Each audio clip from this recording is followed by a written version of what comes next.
King Azulay, Dr. Tony Huge, Connor Murphy, Elon Muscular. We're going to apply King Azulay's methodology. How do we improve our lives? And we're going to ask him some of the tough questions. All right, let's do this. Let's break it down by category. Let's start with bodybuilding first, since a lot of us are fitness influencers here. Yeah, let's do this. You've got this bodybuilder physique, but you're not a bodybuilder. Correct. But you built all this muscle. Why would you build this much muscle not to be a bodybuilder? So, for example, which I tell everybody on social media, I didn't build a body to be a bodybuilder. I built a machine. This is a weapon. I know how to fight very well. I could work out. I could lift a lot of weight. I could run really fast. I could do a lot of things with this body. I want to stay healthy, but I also love looking good and better than others. So anything I do, I make sure that I do it better than other people. And that's pretty much why I did that. You know, in the modern age of technology, it seems like fitness is almost becoming obsolete. I mean, people are behind the computer all the time. We don't need to actually be strong and fight and defend ourselves. We don't need to lift heavy things. So, like, how do you find that masculine motivation to build the physique when it's not like a necessity like it would have been 100 years ago or thousands of years ago? The world has become weak. Everybody has become very, very weak. And it's not the way it should be. But that's why you see the obesity levels that is in the United States. How many people are overweight? So many of them. Statistics for a man, to even find a man at the height of 5'8", that is not fat, not obese, that is not married, between the ages of 25 to 35, making only $70,000 a year, which is nothing. It's less than 1%. To find that man. So to find a man like me, to find a man like you, a man like him, it just does not almost exist. And when you look at the statistics, it's like finding me, it's like finding a unicorn. How do you find someone that's a multimillionaire, young, looks good, super shredded? I'm not obese, right? I'm always at like 7% body fat.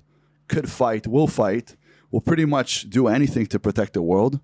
Got this mind, this wisdom of like 2,000-year-old men.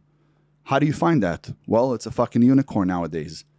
100 years ago, it wasn't like that. They've wanted to take us and make us weak. They've weakened us. But if you don't use your body, your physicality and your mentality is linked. If you have a strong mind, you need to have a strong body. If you have a strong body, you'll have a strong mind. Work on your mind. Get smarter, but work on your body. We die under comfort. We thrive under pressure. Especially men. We are like diamonds. Diamonds grow under pressure. Men do as well. So you listed all these categories of self-improvement, right? So I'm thinking, as a man, for your own fulfillment, like, what are the categories that you want to be a 10 out of 10 in, where you feel like you won in life, versus what are these categories for women that women find attractive? They may be different, right? Correct. So let's say, like, for your own fulfillment, what are these things you want to be a 10 out of 10 so you feel fulfilled and happiness? And then separately, what do you think are the most attractive traits to women to focus on to become a 10 out of 10? So personally, I have very high standards for women. And I always have. Like, for me, a woman has to be beautiful. She can't be ugly. She can't be overweight. She can't be a bum. For me, a woman that is a good woman, she needs to know how to cook. She needs to know how to keep a home. Because, listen to this. Anything you give to a woman, she's going to multiply. And tell me if I'm wrong, okay? You give her food, she'll give you dinner. You give her a house, she'll give you a home. You give her a seed, she'll give you a baby. You give her shit, she'll give you a ton of shit. So maybe change what you're giving, and it will change what you are receiving. That's like a man taking ultimate responsibility in the relationship. Huh? Yes. Yeah. Be the men. Most men do not want to be men. Will I go with a woman to dinner or breakfast and she'll pull out her wallet? That will never happen. She'll maybe pull out my wallet, but she'll never pull out her wallet. I'm going to ask you that more about the relationship stuff. We're going to go into that more. All right. So for you to feel 10 out of 10, let me go through real quick. So money, I had to be body. I had to be 200 pounds at least at all times. 200 pounds is 200 If you pounds. fall below 200, you feel weak and small. Yes, Me you too. feel tiny. Too, yeah. Right? So I'm always between like 200 to 235, depends how scary I want to look in that time. Yeah. Right? But then it's like I can't run as fast, I can't do flips. I'm like, I also do like acrobatics and stuff. So I don't feel like I'm in really good shape, but I could deadlift 800 pounds. You know what I mean? But do I really want to do that? No. But if I'm at 200 pounds and I'm shredded, 6-7% body fat, sometimes as low as 4% body fat, and I'll walk around like that. And I'm nice, I'm tan.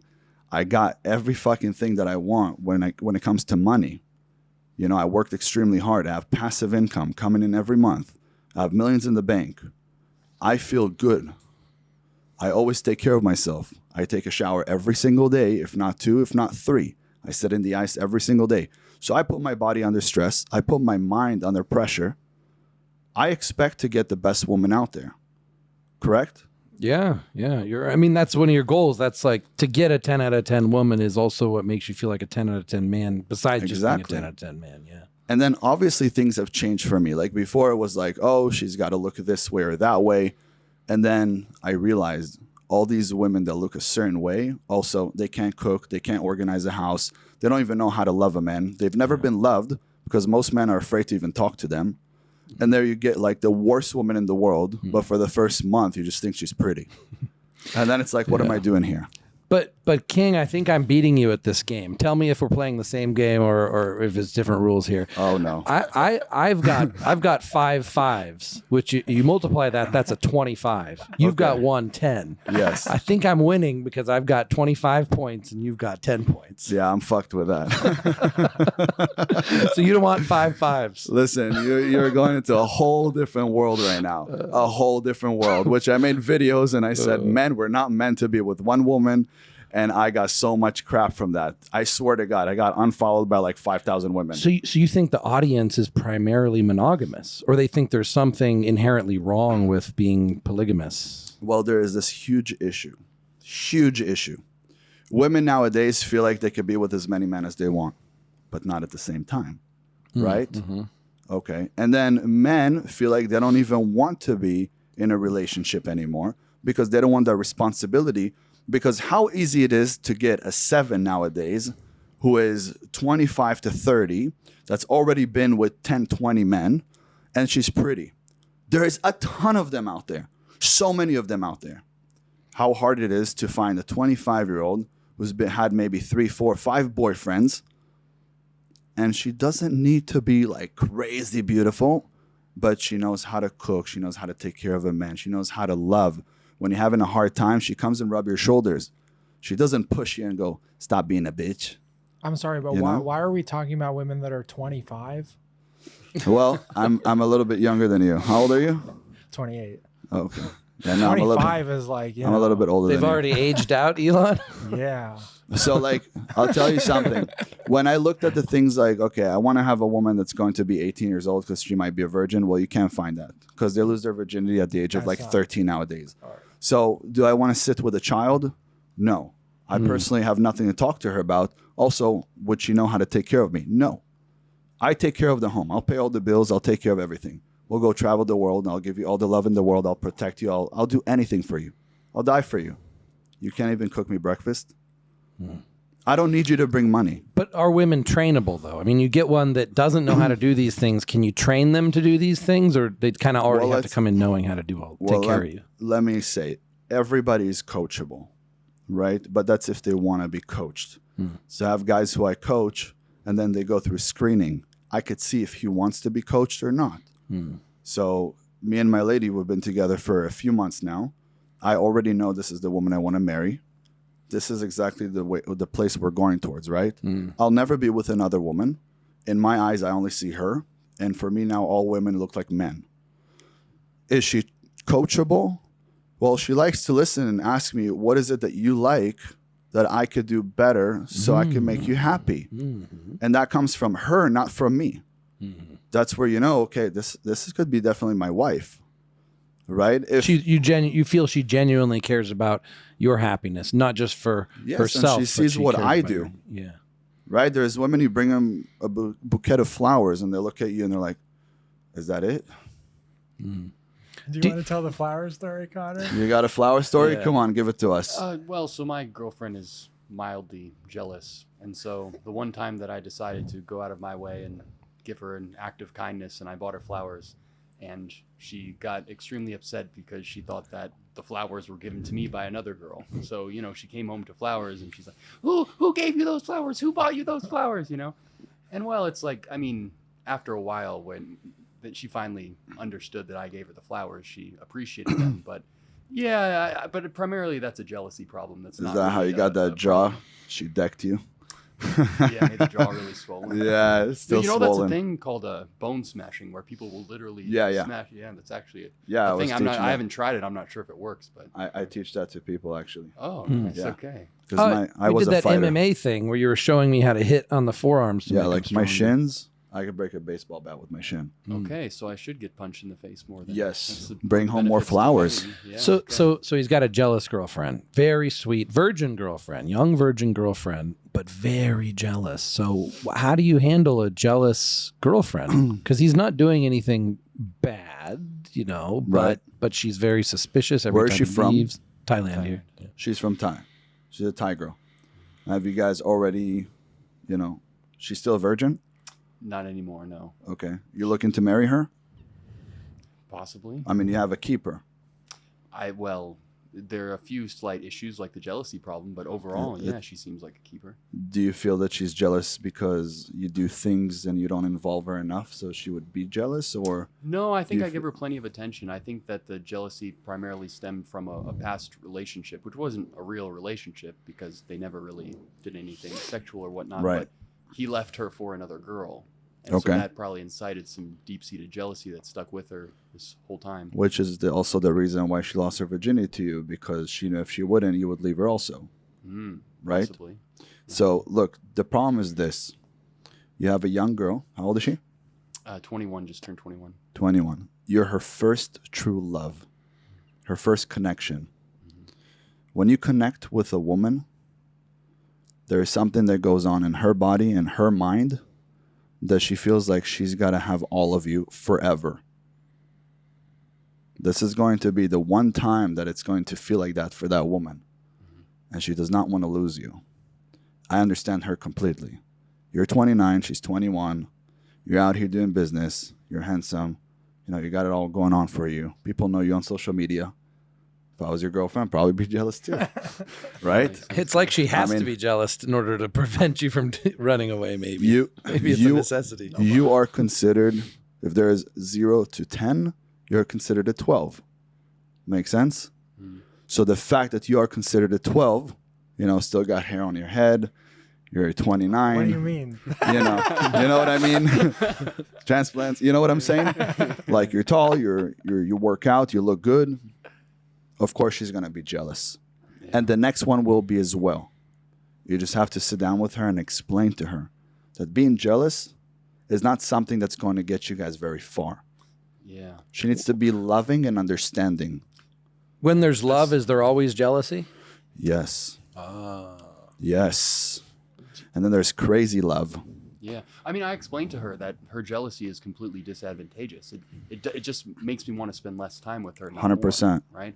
So she needs to tap into that logical side of the brain because right now the jealousy, it's purely from an emotional standpoint, right? So she needs to tap into the left side of her brain and realize that it's not advantageous to the relationship. And I think that she is. I think that we can work on it and it'll get better. But yeah.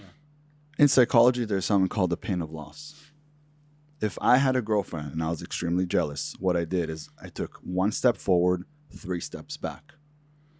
That makes her think for a sec, he's not jealous anymore. He does not care. He doesn't love. All of a sudden, she's jealous. She wants to be around me all the time. And that's how you turn the table around. It's called a chess move. Mm. You know what I mean? So it's very important that people know how to play life in the right way. But if she did that right now, she wouldn't need to be jealous anymore. Also, Albert Einstein said, if you do something long enough or stare at it long enough, if you do something long enough and you stare at it long enough, it will no longer bother you. Right? So I don't like my girlfriend wearing short shorts, right? But if she's going to wear short shorts all day, every day, after a week, I'll get over it. Mhm. But then if she's always covered up and then she wears short shorts, I get a heart attack. But you think she's Same going to thing. desensitize to eventually not be jealous? So She'll always be a little bit jealous, but yeah, she It'll will get less and get less. desensitized, of course. And should he be making out with other girls in front of her to help her with the desensitization process? Definitely not. Definitely not. He's going to turn into a fucking chicken patai. And the Thai mafia is going to come after him. That's probably her older brother. Do you Right? think that's always the case though? Because my theory is that there's like a gene or something. Because I've noticed that some girls are very jealous, but some girls are not jealous. And I think if you screen for the ones that just aren't really the jealous type, or do you think that it's always linked to? So you want her to be a virgin, you want her to be young, then you want her also not to be jealous, you want her to be pretty, you want her to cook, you want her to organize a home and take care of you and love. Buddy, we're not on Mars. Are we kings We're or on are Earth. we peasants? I mean, Well, what are our standards? Yeah, here? but the problem is that you could be a king for you. It is what it is.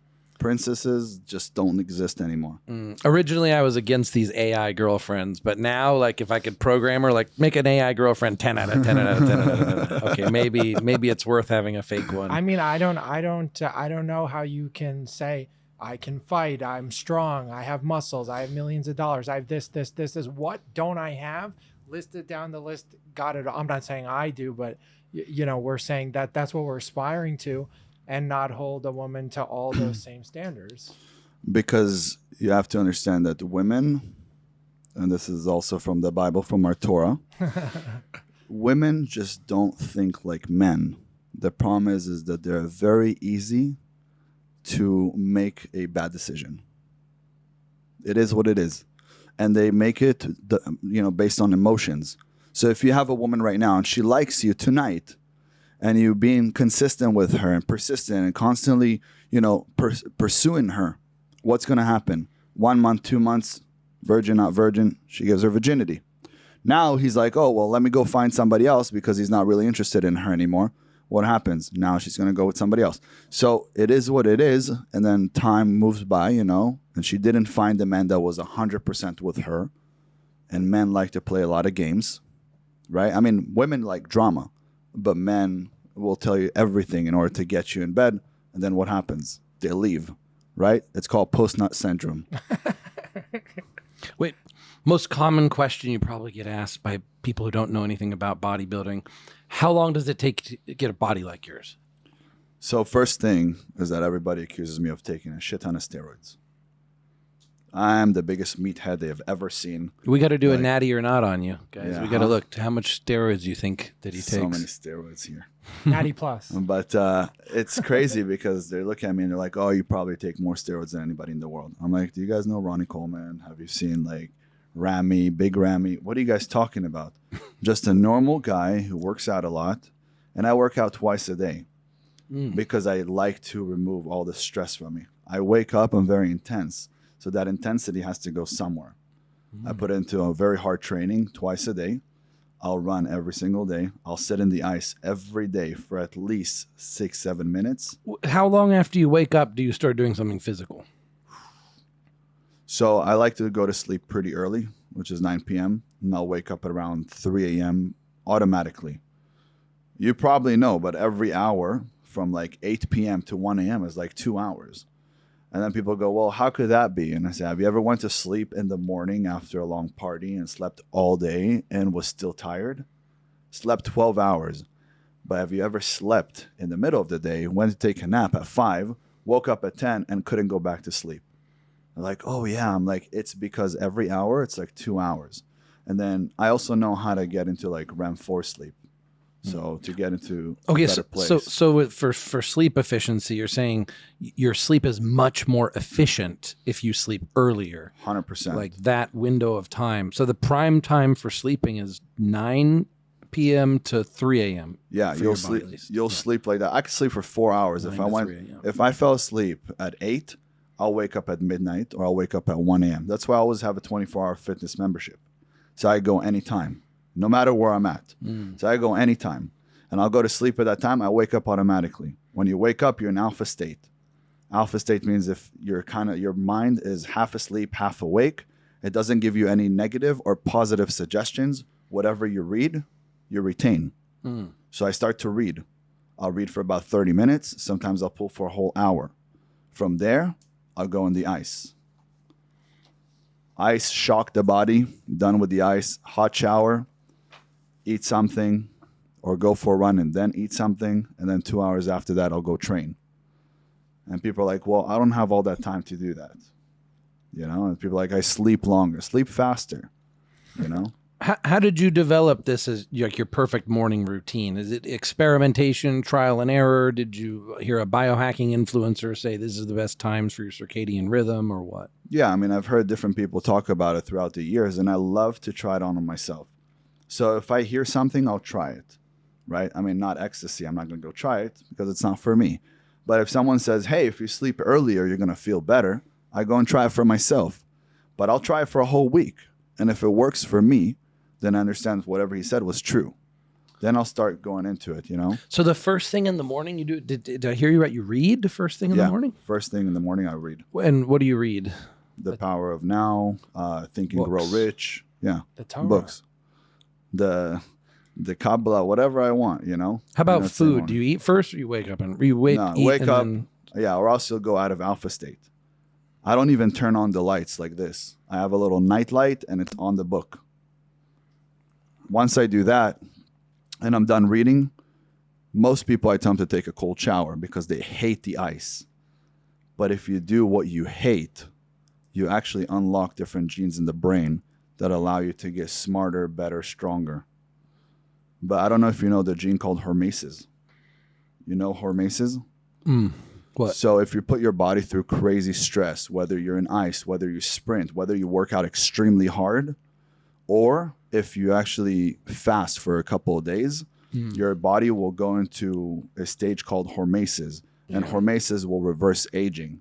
Yeah. So when I had pain in my knees, I fasted for 7 days. All the pain was gone. It ate up all the scar tissue, all the bad cells, cancer cells. It eats everything. And I tried it for myself and realized, and people were like, how do you go 7 days without food? There is no way. I'm like, well, you could go 7, 8, even 10 days without water. And you could go 30 days without food if you have like 7, 8% body fat. They're like, how could that be? I'm like, because you idiot, listen, God made the body in a way that back in the day you used to go hunting, right? You didn't know when your next meal was coming. So you have fat for reserve. 90% of our body, 87% of our body is water, right? You don't need to drink water all day. What happens when you drink more water? You get You pee more? yeah, and you lose water weight. Oh, yeah, right? yeah. Before a bodybuilding show, what did they do? Drink more water. More water means Yeah. more water out. Yeah. So it's because you have enough in your body for reserve. Yeah. And then I show them, okay, and right now it was not too long ago in Turkey, a building dropped. They found kids under all the wrecking building. They were in there for 42 days. The smallest baby was like a year old.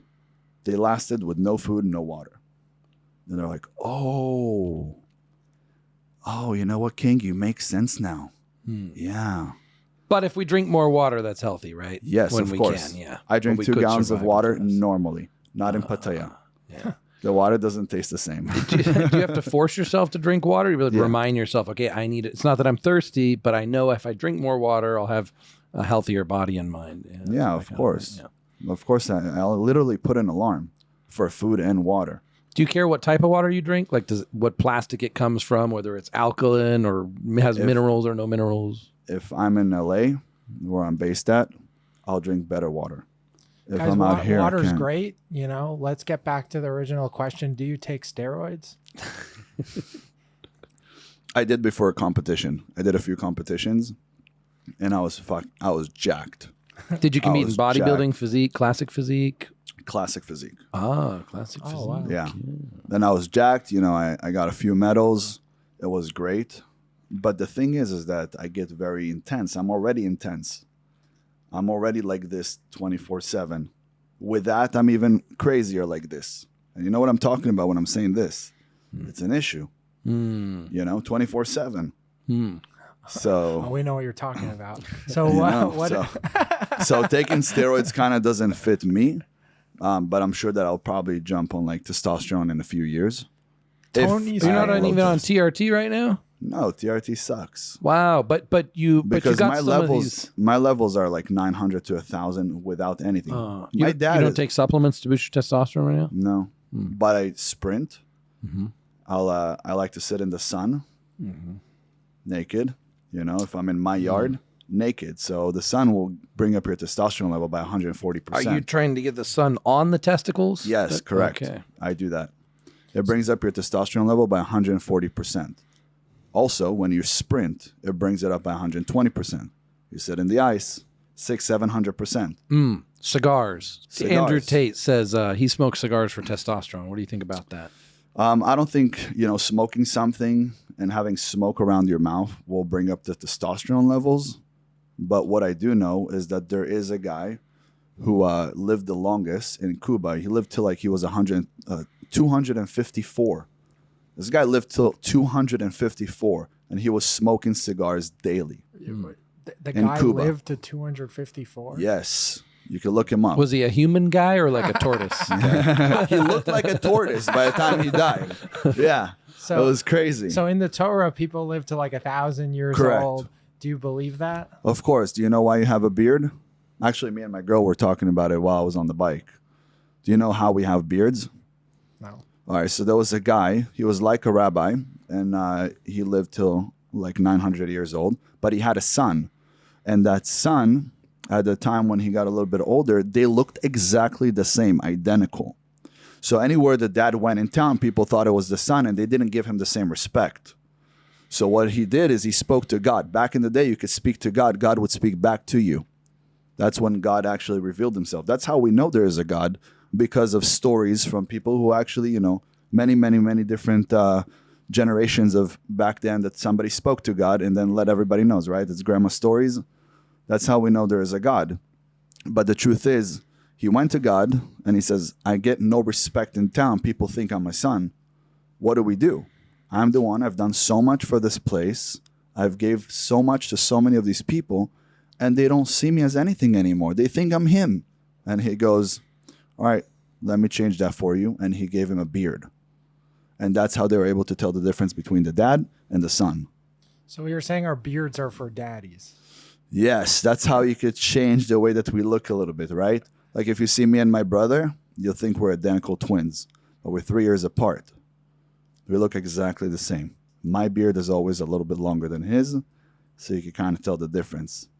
But if you don't know me, I sat here with you, he walked up, I left, you think it's me.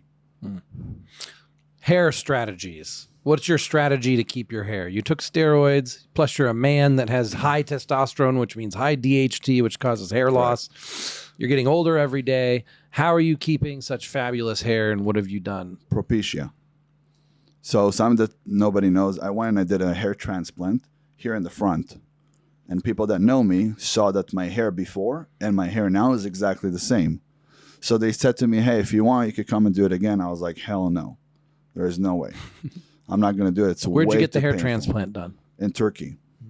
Did you go there just for the hair transplant? Yeah, yeah. So I went there. My mom was like, listen, you're getting older. You don't know if your hair is going to fall out. I've been reading everywhere. If you take hair from here and you put it here, it's never going to fall out. Your mom told My you to get a mom. hair transplant. Yeah, she's like, that way you're going to look young forever. Well, big BS. So you can find a nice Jewish wife. Yes, yes. My That's what Jewish girlfriend, moms my do. girlfriend is not Jewish, and she said. So I gave King Azule a kippah here from the Jewish Association of Thailand, and she said I was wearing it doing tefillin, and she was like, "Do Jews wear this little hat so that they cover their bald spot?" Correct. And I said yes, because God doesn't want to see our ugly heads, so He gave us a hat because we're all it's bald. very true. But It's what very is the true. hat really for? I mean, that does make sense. It is like the perfect shape of the bald spot of the Yarmulke head. represents the hand of God. He's got his hand on your head. Ah, I see. So that's what it represents. That's why we wear this when we pray.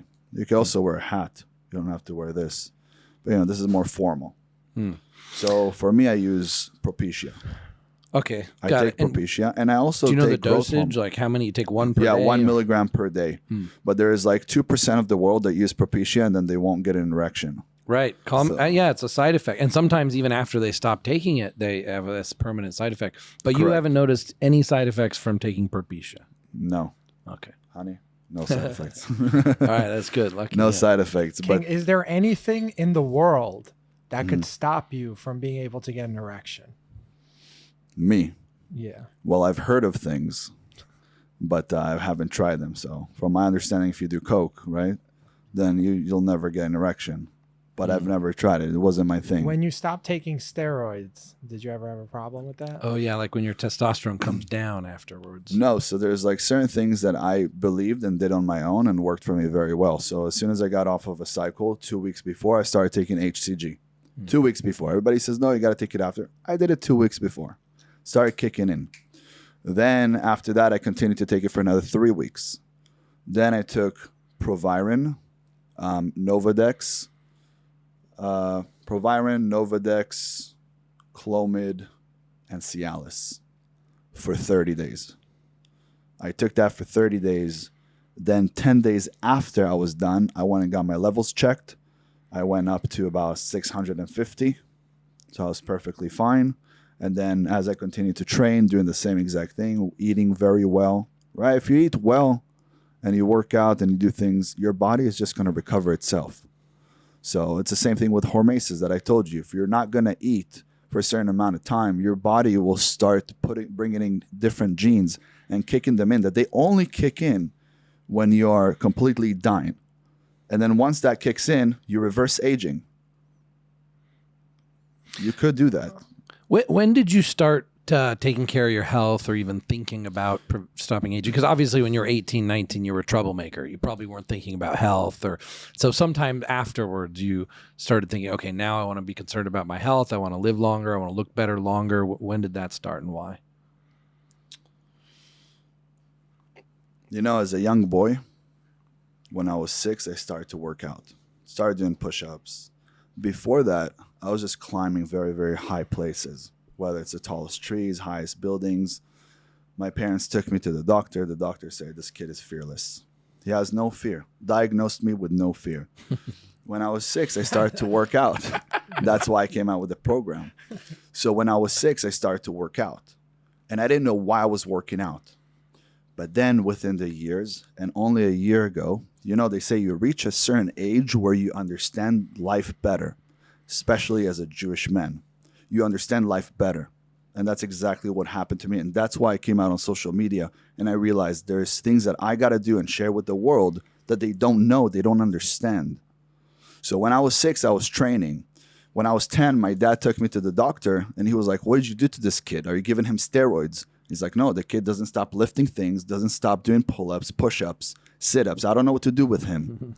A year ago, I realized when there's kids that are extremely hyper and jumping around the house, it's because they have a higher soul than their body.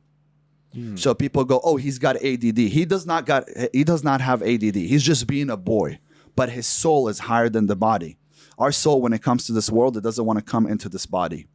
The body restrains the soul. It doesn't allow you to go anywhere, just to where the body is. But it is what it is. Our body and our soul are business partners. And we cannot detach them unless we die. But it's against our religion, any religion, to commit suicide. And why would you? You're here for correction. But as I was working out, I realized that my soul was higher than my body. And I wanted to expand my body so much so my soul will fit inside and will not feel claustrophobic.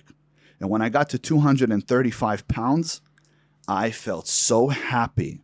I was walking around with a smile everywhere. I could breathe. And I realized that I no longer feel claustrophobic in my body. And that's why I was working out, to expand my body so my soul could feel at ease being stuck in it for so many years. I never thought of it that way. That's wild, right? That's a motivation to work out and have an amazing physique. So you said 235 specifically as the number. Yeah. That for me was just... Well, I got to felt 235 and I felt too big. Like my frame maybe, I think your frame is bigger. Like you have a thicker frame maybe. I get to 235 and I feel like my muscles crushing my rib cage. It's hard to breathe. I get sleep apnea. Did you ever get like so much muscle that it felt uncomfortable, or you reached, or that 235 was it? That's where you hit and that was perfect. It was perfect because my soul was at ease. I didn't really care about what I was feeling. You do other feel than my soul. you do feel a little slower though, right? Like you can't jump as high or run as fast when you have so much muscle. Right? Correct, Yeah. 100%. But I could run through the wall. You feel powerful. Literally, I swear to God, you could be 17 feet tall. If you looked at me, you'd turn you into a pita. And that's how it felt. You know, if you're deadlifting 800 pounds and you're benching 5.5 plates, and you feel like you could just toss it off of you like it's nothing, Yeah. you feel like a god. Do you like the competitive element of like bodybuilding, lifting weights, martial arts? Like, do you like working out with a friend and seeing who can lift more, that type of thing? Is that motivating? Are you only thinking yourself, Only myself. your own? Yeah, it's always progression? me against me. I tell everybody, be yourself, everyone else is taken. Don't try to be somebody else. You can't. If right now there was one Lambo in the world, only one Lambo, how expensive would that be? Yeah, exclusivity would be Right? very, yeah. How many Tony Huge are there? Yeah, not many Tony Hughes out there. There's none. There's only Yeah. one. How expensive are you? Ooh, I feel valuable now. You understand? Tell my girlfriend this. Yeah, she should value me like this. And remember that if something is like 25 to 30 years old in like furniture, it's considered antique. Right? Wow, you're How old are Same you? thing making me for girls. blush. I'm a classic. I'm a classic. Not so much. So you know what I mean? Yeah. You're pretty much the full package. But you don't know that sometimes on a daily basis because you have women around that maybe tell you that you're not. Yeah, that's a trick that they do, right? They try to kind of dominate you in a really. Don't you see these games a lot, right? Like women, it's I guess shit testing is one, or trying to test Of your course. dominance, test your masculinity. Like they're constantly at the moments when you're the weakest and you need their emotional support. They will use this like a chess game, right? course. Psychological chess game. How do you stay on top of that, especially in moments of weakness or when you're feeling so much love you want to give yourself to the woman, but giving yourself completely means maybe not the best thing for the long-term relationship. Correct. If she's a modern woman, stay away from her. Traditional value women. If she backs her car into the driveway, that's not a woman. Stay away from her. If she's What is the- it? What do you mean back the car in the driveway? Is this, If she's going in reverse into the driveway, that's not a woman. You know what I mean? she's being too logical? about No, it? she's too masculine. And you guys are going to fight. Yeah, how do we test their What if she masculinity? like accidentally Yeah. hits the back of the wall and she's like, "Oh shit!" Yeah, then Oh, it's yeah. a woman. Okay, I got it. Then you're like, honey, let me show you how to do that. If she fixes the TV sound system, that's not a woman. Correct. Yes. You have to understand because it is what it is. You want her at some point in time to be submissive so you can thrive as a man. A man cannot thrive when he's constantly at war with his woman. I have friends that are billionaires, and also Tate said that, and it's the truth. When they have an issue, it's an issue at home. It's not an issue at business. I could lose $1 million, I could gain $1 million. Money is not real. It's just a number. I have no love for money. I have love for the success, whatever the accomplishment was. It has nothing to do with the money. So when a billionaire has a problem, it's normally a problem with the wife. Yes. It's not with money. So we have one client, $500 million guy, right? And women are his biggest problem, right? Yes. You want to talk a little bit about that? I don't remember which client it is, but that Yeah, sounds I that's don't my know. problem. But that's Yeah. but Not that's the worth thing. 500 million, but But it's my that's the biggest thing. problem. Like you want to have a woman, and a woman wants to be with a man. Yeah. You also cannot lose your masculinity because then you're going to go to your feminine side, and what's going to happen? She's going to feel like she's living with a girlfriend. Yeah, she's going to bring out the She's strap going to on. leave you. She's going to leave you. But there's nothing more beautiful. 5,000 years ago, the Chinese came out with yin and yang, right? One completes the other. So you have to have feminine and you have to have masculine in order for it to be something beautiful. And it's the most beautiful thing when you see a man walking and he's strong, and you see a woman next to him who is also a strong woman, but she's very, very much in love with him. She adores him. She admires him. You could tell by the way she walks next to him. That is the most beautiful thing you could see on the planet. You know, I'm telling this to baby mama number one right now too. Baby mama number one doesn't respect me at all, and she doesn't listen to me do what I say. And I tell her, look, you need to be with a man that you respect and you do what he says. If you can't do that with me, you need to be with another man to do that, because you as a woman need to be in that role. You can't be this masculine woman and making your own masculine decisions, because she's not making good decisions. You know, she's making decisions for her life that a man should be making for her. Ever since decisions were given to women, they've made bad decisions. Less homes, less babies. They date the top 1%, OnlyFans, pictures on social media, naked or half naked, porn, all these things. Why? Because a woman needs guidance. And I know it sounds bad, but at the end of the day, every home needs a man and every home needs a woman. But the man is the one that she should let him guide, because I don't care who she is. She's not going to be tougher than me, stronger than me, more masculine than me. So she either has to step down from wanting to be the man, because she wasn't put on this world to do what men can do. She was put on this world to do what men can't do. It's to bring us babies, to continue life for us, to make a house into a home. And I'm saying it in the purest way. It just does not work out anymore when women want to be men. You know, it's like I have a very strong woman next to me, but she's submissive. What does that mean, submissive? She's not under me. I'm not her boss. I'm not her, you know, that has nothing to do with that. But she looks at me and she just trusts that what I say is going to help the family. Yeah. My guidance will help the family for us to have a better life. Yeah. That's all it is. So now you're 3 months in. It's easy to maintain that power dynamic for the first 3 months, but years down the road, there are times when she's going to challenge you. And how do you when say challenges you big time, how do you quickly assert Well, look, your if a power? woman talks to another man, I leave right away. What do you mean talk? She What talks is to specific? another man. Like okay? talk like she's flirting, like giving No, the if right impression. now I catch her phone and she texted Tony, right? There's another man in the picture. She could be my wife with 10 kids. I'm gone. Yeah. You know, I had That's the number opposite one. policy about that until recently. Okay? So that's number one. My woman can't have a guy friend. But on the other Foxy, hand, you need to come listen to this.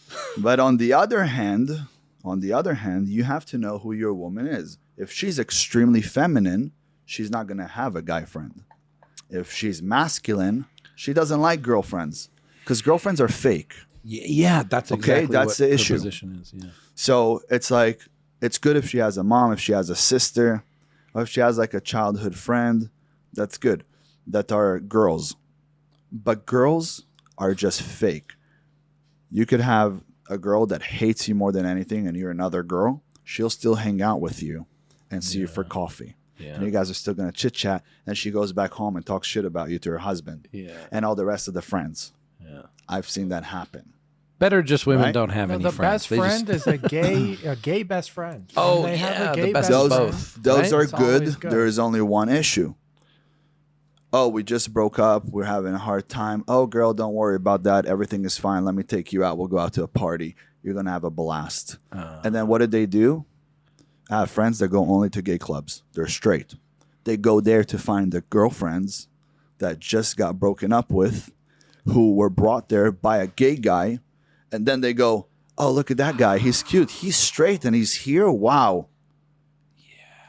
Every night, different woman. Every night, different woman. It all makes sense. My friends used to go to the gay bar, and I'm like, "Why you guys go to the gay bar?" They said, "Because there's the most amount of women there who are ready to bang." And I went there. I'm like, "Oh my god, you're right. Yeah. This is the source. This is what's happening." And I Figured tested out. it too. I went there and guess what? you Told two tested girl- if I go to the gay bar. I tested it because my friends, they were like, listen, you have to come. I go, there's no way. They go, you have to come. They tricked me and brought me. They said, we're going to a different club, brought me to this club. I'm like, what is this? They didn't talk to me about it for like 2 months. Then they brought me there. So I'm in there and I'm like, all right, let's test that theory. And then I'm standing at the bar and a gay guy comes up to me and he goes, you're not gay, you're straight. I go, you're right. How do you know? He's like, yeah, I could see. You're not gay. You're completely straight. But I have a girlfriend here And then he brings his girlfriend, who has a girlfriend with her. And then I go, well, can you just tell him that I'm gay? Because I don't want to. And then they're like, oh my God. So we played the whole game of me being gay. The two girls wanted to be my first kiss. Ah, yeah, fun game. So And then they wanted to go home Convert with me I'm because, gay, convert yes, me. exactly. They want what they can't have, right? Yeah. Like most people. Yeah. And then at the end, I didn't do anything with them. I would never kiss a girl at a club. I would never kiss a girl if I don't truly like her and want to be with her. I'm very old fashioned. I'm conservative. You don't want to pick up girls at the club, huh? Never did, Wow. ever in my life. This is smart because I always thought I'd pick a girl at the club and then I'd turn her into a nice girl, and it doesn't usually work. I think I need to be picking up girls at the library. All right, let me tell you something. As men, God created us in a way that our biggest gift and our strength, but also our biggest fall, is our testosterone. When you remove your testosterone from your body, you feel weak. Have you ever seen videos of like a girl with a snake and she's doing this and the snake is like, and she's going to lick the snake? There is this. I've seen those videos. I've yeah. seen like I don't know music what this videos. is. There's I wanna see it's in this. music videos. Yeah. It's in music videos. Girls One of looking them- snakes. I saw it on a different website. A girl with a snake, a big snake. Yeah. So licking it. so the reason is because they're kind of like doing the same thing that happened with Adam and Eve in the time that the snake came, and like kind of like took her and had her eat the apple. But God gave us testosterone. And when a woman takes that testosterone from you, you get weak. Semen retention is extremely powerful. So if you hold it in for a long enough time, within 6 months, you're going to have orgasms in your brain. You're not just going to have orgasms like in your body. You're going to have it in your brain, which is extremely stronger than having it down there. Down there, when you're having an orgasm, it's for a few seconds. You're done. When you keep it, you get very strong. Boxers, fighters, power lifters, they don't ejaculate for months before a competition or a fight. It keeps your power. So a woman could take your power, or you could keep your power. And it sucks because that's the only thing you want to do. And then you have to now control yourself. So if you could conquer oneself, you could conquer Kind the of like whole a world. cold bath, huh? It's like a little bit of pain for a lot more pleasure. After 2 weeks, you won't want it anymore at all. Are you doing this sometimes, or Yeah, before I was with somebody, with my girlfriend, I was doing this for a very long time. so if you're single, then you're not just wasting your load here or there. You're Never. saving that energy. But Yeah. if you're with a girl that you that love, energy now you're giving her surges that through energy. that energy surges through your body. And when I go for a workout, I'm extremely powerful. When I get into a fight, I'm extremely powerful. I break bones. People go, "How are you so strong? How are you so intense? How do you have all that energy, that power? How do you not stop?" All of a sudden, I'll sleep for 3 hours, perfectly fine. So if you orgasm 3 times per day, would You're you done. feel like low energy all the time? You'd be Okay, like, well, let me relaxed. ask you this: why do you take testosterone? Because he has sex 3 times per Exactly. day. Well, we know the problem now, right? But then you feel tired. You feel lethargic. You don't feel good. What happens when you sleep with a woman? She feels energized. She could start cleaning the house. You just gave her all your energy. But Tony is a sex addict. He says that he cannot be mentally stable. He cannot perform at his best if he doesn't have sex 3 times a day. And that's where I say, if you could control yourself, if you could control oneself, you could control a whole city, a whole world. Conserve that energy. That's your strongest energy. That's more than taking testosterone. That's more than taking any pills, steroids. That energy, if you could conserve it, done. You're going to be extremely powerful. Not to forget to mention the amount of infinite intelligence that is just going to come out of you. You turn into a different person. When you're ready to have children, how often are you going to like come inside her to have children? Like, is it once a day? Is it more during ovulation period? Is it twice a day? Like, So for the for sperm, procreation. you're a doctor, right? You're a doctor? A doctor of law. A doctor of law. Well, you know a lot about being... I know a lot about medicine, though. Yeah. Okay. Well, let me tell you this. We both know and I know you know this, that it takes about 48 hours for your sperm cells to be extremely strong, powerful, right? You don't want to step into any hot water, so no going into saunas or not going into any jacuzzis, things like anywhere that's very hot, Right. right? So that way you could conserve it. They'll be stronger. They'll swim faster. Yeah. So usually 48 hours will keep it. Now, obviously, if you want to get her pregnant in your condition, give her HCG, give you HCG, she's going to get pregnant.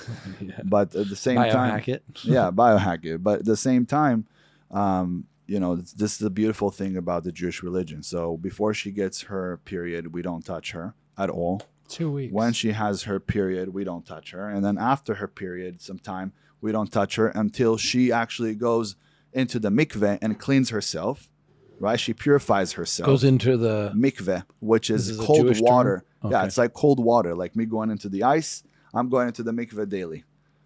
So she'll go in before and she'll go in after to purify herself and come to me. What happens in that time? The man gets stronger, right? Mentally, you get stronger. Think about the fact that all day you're thinking, when is the next time I'm going to nut? I'm having an issue right now. My coffee doesn't taste too good. I need a blowjob. That's not how life should be. Welcome You know, to Pattaya. there's way more than that. That's why I personally wouldn't live in Pattaya because everything is this. You know what I mean? It's all about sex. Yeah. Who cares? That's why I had to move out. I became a sex addict here 100% completely. Yeah. When you can have a threesome for $60 and you're 26 years old, I mean, that can become a serious problem. But it's actually the opposite of the problem for most of the guys in the West. You know, most of the guys in the West are undersexed. And then here we're oversexed. It's hard to understand that there could be a balance where you're oversexed for the average guy sitting in the West right now, you know? How is it for you here? Me? Yes. Well, there are certainly temptations. Yeah, sex is very easily accessible in Pattaya. Probably the most accessible place in the world. So sex addiction can be quite easy to slip into, but I feel like I have it under control, and I have a girlfriend that helps me with that. So, Did Yeah. you ever feel like you had a sex addiction, Connor? well, I mean, it's a spectrum, you know, and so I consistently questioned that throughout my life. You know, there were points where I had sex with different girls a couple times during the day, but then I questioned, did it ever take away from the other aspects of my life? And it was iffy. I don't know. You know, I don't think that I was ever like full-fledged sex addict where it really negatively hurt my life, but there were always other things that I could have been doing rather than pursuing sex. So, Now, yeah. have you ever read the book Think and Grow Rich? I haven't. I've read like the Spark Notes. I haven't read it completely, but I know of the book and I've certainly read the summaries. Yeah, but should If you probably read the take whole thing. sex, faith, and love, you will create infinite intelligence. Mhm. When you use that same thing towards a goal, right? Because in our brain, we have the reticulating activating system that determines what you notice and what you don't notice. So you must have a goal in order to target it. You can't target a goal if you don't know where you're going. And if you don't have a goal, you don't have a destination, you'll just go nowhere. So it's important to know where you're going because the reticulating and activating system, when it works, it helps you target something way better. Because if right now you wanted to drive here to Tony's house and you looked at every tree, every sign, every person, every dog, every cat, you'd go crazy. That's why you have the RAS in the brain. So if right now you take that RAS and put a goal and you take love, faith, and sex, you create infinite intelligence where you're able to transmute negative energy to positive energy and push it towards places where you become unstoppable. Like people that are like Elon Musk, right? So if you want to become extremely successful, there's some things you're going to have to give up in life. But if you see it as an advantage and not giving up, then it becomes your strength, not your weakness.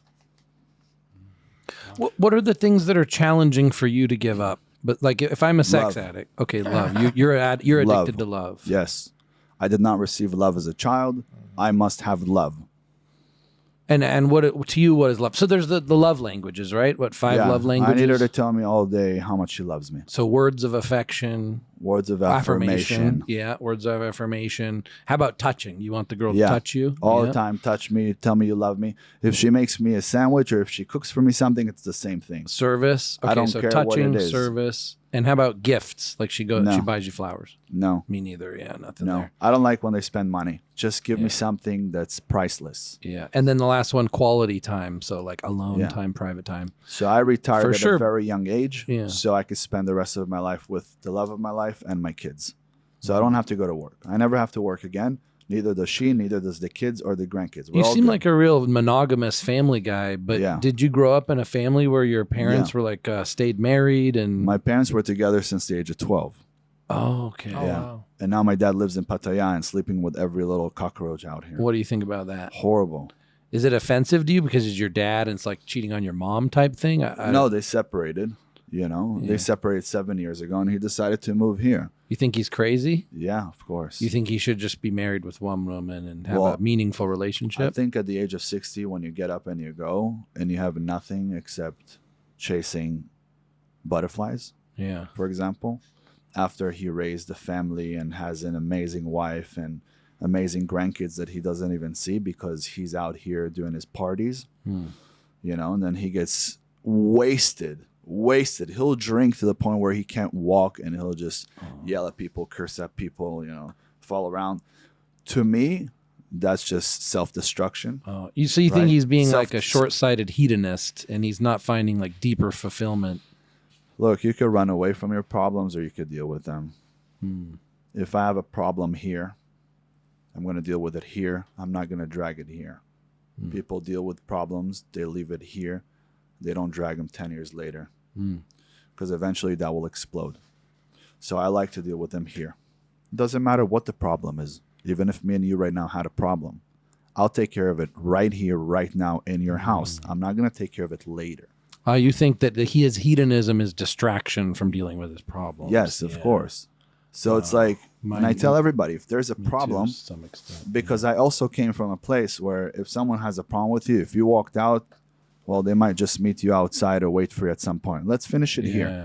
So it's the same thing with a girl, right? I catch her cheating on me. What's going to happen? Never caught one. Nobody ever cheated on me. What she's going to find better than me? Mr. Joe Schmo? No. There's King Azulai here. She has everything. And I give all the love in the world. So they become obsessed when they're with me Yeah. because I'm very loving. I'm very monogamous, right? So I'm curious, King, by your logic, right? You said that you love and you're addicted Correct. to love. Could you go without it? Yeah, I did for 3 years right now. And do you think that going without it made you stronger? Of course. So when I love somebody, if I separate from them, I got to mourn them.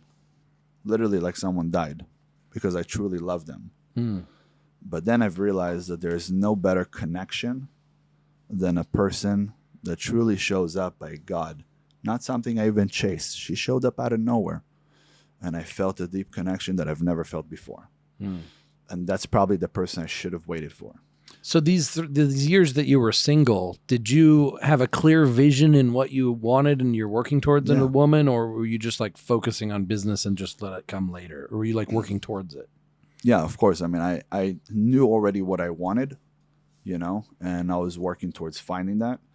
But what I truly wanted was definitely somebody, because my last name, it's Azulai. And Azulai were royal families back in the day. We're like the royal families of the Jews. And the meaning of it is a woman that is a whore and dirty, I will not take. Each letter has a word. So that's the last name Azulai, which means she couldn't have been with anybody before me. So I had an issue with that for a very long time. But when I found the right person that came literally from God and struck my heart, even though she had multiple boyfriends before me, I'm okay with that, you know? But that's the thing. You have to also look at the person. Was it a boyfriend? Was it not one night stands, right? You kind of see it on a person. Well, it was boyfriends. It was good people, you know? Like one by one, I had to like ask questions, understand what was happening, how long she was with them, made sure everything like added up, went to meet her family, saw where she's from, met her brothers, her sister, everybody. Okay, it is what it is. She's not a virgin, but she's the best thing that I've ever found. And I wouldn't take a million virgins and exchange them with her because it's a best friend. So your current girlfriend, you met her parents and everything? already? Everybody. So yes. you've done all your investigation and known like, okay, this woman's legit. Yeah. Yeah. Have you done psychedelics with her though? No. Okay. No. Now, I'm going to I've give never you some. done psychedelics because I feel like I'm pretty psycho myself. Yeah, and maybe there's some advantage to not doing it. There's some level of ego I think that you have that can only be shattered with psychedelics, and that's not necessarily a bad thing, but it's like another dimension to life. And my advice to myself and anybody else considering a serious long-term commitment relationship is to do psychedelics with the girl, because you get a real deep understanding of her psychology that you can't quite get without it. So is my I had opinion. that with every girl that I ever took psychedelics with. And my last girlfriend, when I took psychedelics with her, all she did was just play with like toys at the shop. And I'm like trying There was to no have deep conversation. I'm trying to have a deep conversation with her, and she's just playing with toys in the shop. And I'm like, I want to talk about deep stuff. And normally we have deep conversations. She's actually very smart. But something about the psychedelics triggered her to just enter like a childlike state where she just wanted to play with toys. And at first I felt resistant to that. Like, hey, we're supposed to be. How old was she? She's 18.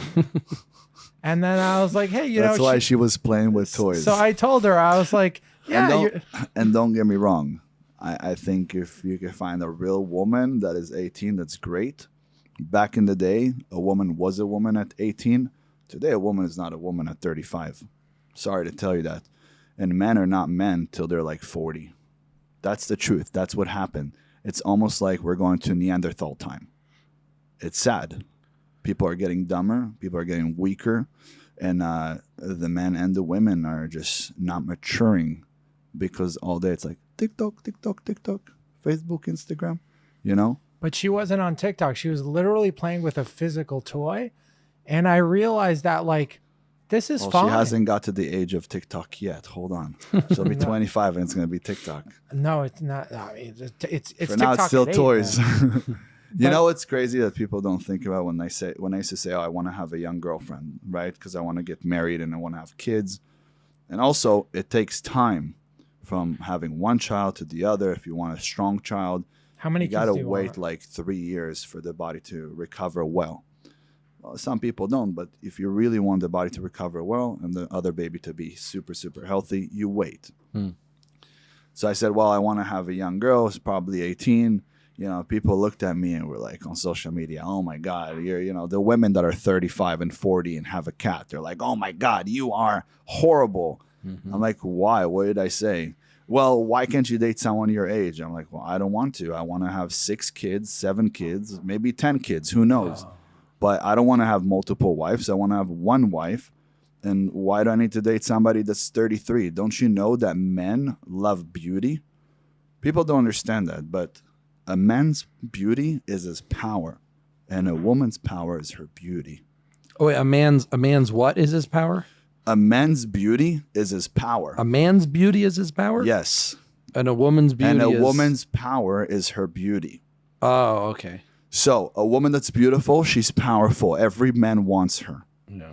Especially if she's young, which means she's fertile, which means she's more submissive, which means she could, give you everything that you need, right? People like men look at youth and beauty and things like that, and fertility. And women like power. So the more powerful the man becomes, the more handsome he becomes. So the more money I have, the more I look better, right? You got older guys here who are 70 and dating 18-year-olds. Why? Because he's got money that he's willing to spend on her. So if you got a guy who's on a yacht in Mykonos, and just there chilling, and he's 60 years old, he's got 20, 30, 18, 19-year-old Ukrainian girls just on that yacht partying with him and doing with him whatever he wants. Why? Because as soon as they get on that yacht, each one gets a Gucci bag. You know what I mean? But he's got power, so now he looks beautiful to them. Money buys everything. It's just not going to buy you true love. That's the truth. But it'll buy you everything else. And I'd rather be poor, dead, have nothing, but just have true love. That's more meaningful to me. So yeah, you want money, you want love, all these things. But if you had to choose only one, you would choose love. Love, sleep with me under a bridge. I don't care. I could always grow back to being a multimillionaire, whatever it is. I could do that. But if she gives me love, she gives me the power to be able to do that. To wake up every morning and say, I'm doing this for us. I'm also the kind of guy who likes to do things for other people. I'm more of the giving guy. So if I have to work for us, which means for her, it makes me work harder. As long as I feel that she's by my side. Yeah. I feel the same on that. Okay, back to steroids. Trenbolone. Did you try Trenbolone? No. Oh man, too bad, because that one makes you the most aggressive. It really Right. challenges your ability to self-control Right. yourself. But okay, we don't know So- how that feels. Well, but I tried Superdrol. Okay, that'll give you some good aggressive energy. Yeah, Very, very aggressive. I can't be with and a you're already a girlfriend. strong guy. Like you probably felt superhuman strong on Superdrol. Correct. Yeah. Well, But let's it get ma- the clip for all the biohackers to react to. Ryan Russo, Kenny KO, Tony Huge. Exact cycle that you did for your competition. Do you remember? Yeah, of Milligrams of course, this, of milligrams. course. So I don't believe in taking more is better. I believe in microdosing. All right, your body can metabolize more than 125 milligrams per day.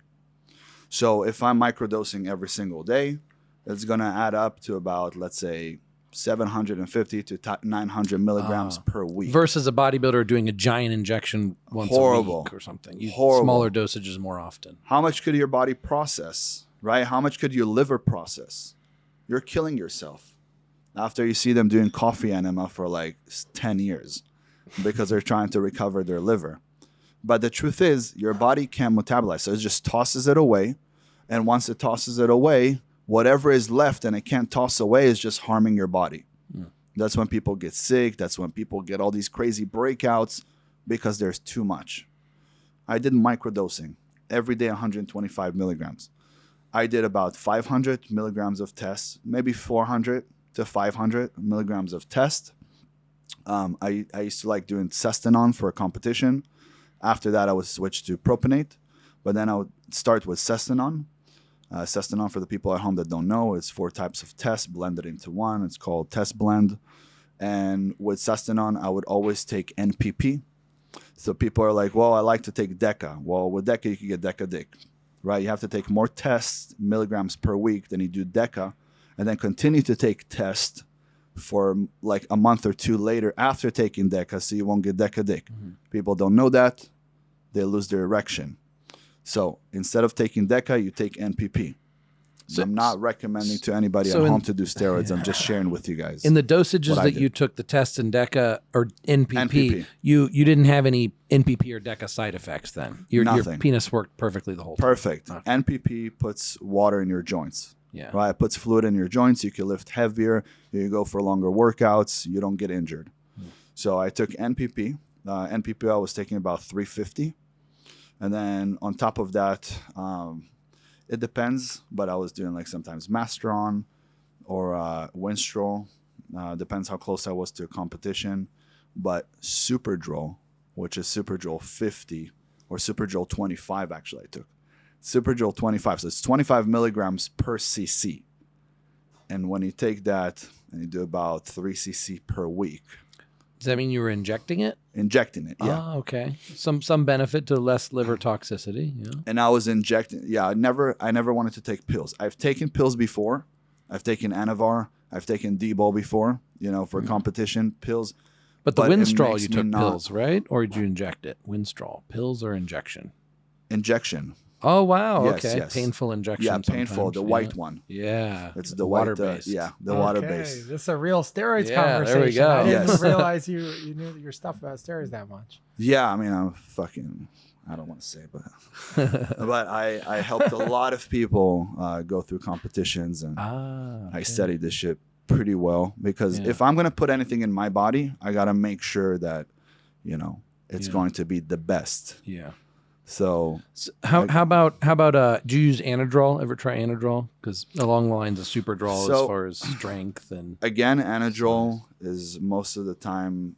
Now my buddies have injectable Anadrol, and it's super sticky and it sucks, And Yeah. sometimes when they can't inject themselves, I help them do the injection and stuff. But I never liked Anadrol. I've tried D-bol. I went cuckoo. I've tried Anadrol to swap it out. It was pills. It went even more cuckoo. And me going cuckoo is not good. I have a very kind side to me, and then I have an extremely evil side to me. I'm an extremist. Just as nice as I could be, just as horrible that I could be. So I want to keep myself away from being bad.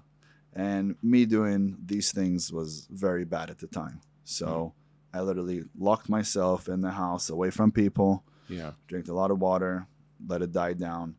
And I felt best when I did only injectables. And if I did a very small dose, which is 75 milligrams a week of Superdrol, and I did 400 or 500 tests, Cestanon, and I did about 300 NPP. I felt great. Taking a daily shot, which is microdosing, also allowed me to stay level. So what I did is I would take everything, put it into one bottle, and then pull out little microdosing daily. You know? And then change the needle every single day, every single time, so it doesn't get dull, right? And I have a pull-out needle, and it's different than the one that I would inject with. So that way it doesn't get dull. How about growth hormone and insulin? Do you ever get that hardcore? Do you ever push? So I did growth hormone for about, I don't know, close to 10 years. I believe in taking growth hormone for the rest of your life. Okay. For anti-aging Yes. benefits? It's great for anti-aging. It's great for your hair. It's great for your nails. It's great for your skin. It's great for your organs, as long as you don't go over 2-3 IUs per day. Second, you start doing 8 IUs, and then you see those bellies when they're on the stage, and they're like, okay, I'm going to go flex, and then they stick out their belly, and then they flex, and, they'll never be Chris Bumstead. There is no You like doing the vacuums. growth hormone morning or night? So Or doesn't I matter? actually didn't really pay much attention to it. Anytime. I most of the time did it either before or after workout, which was fine for me. Obviously, if you're training legs, you're releasing growth hormone into the body. So in intense leg training with me, we release growth hormone. Just like if you're in stage 4 sleep, you release growth hormones and you're in recovery stage. So there's different times that you would release growth hormones. So let's say right now I'm doing legs today, I would take in the morning.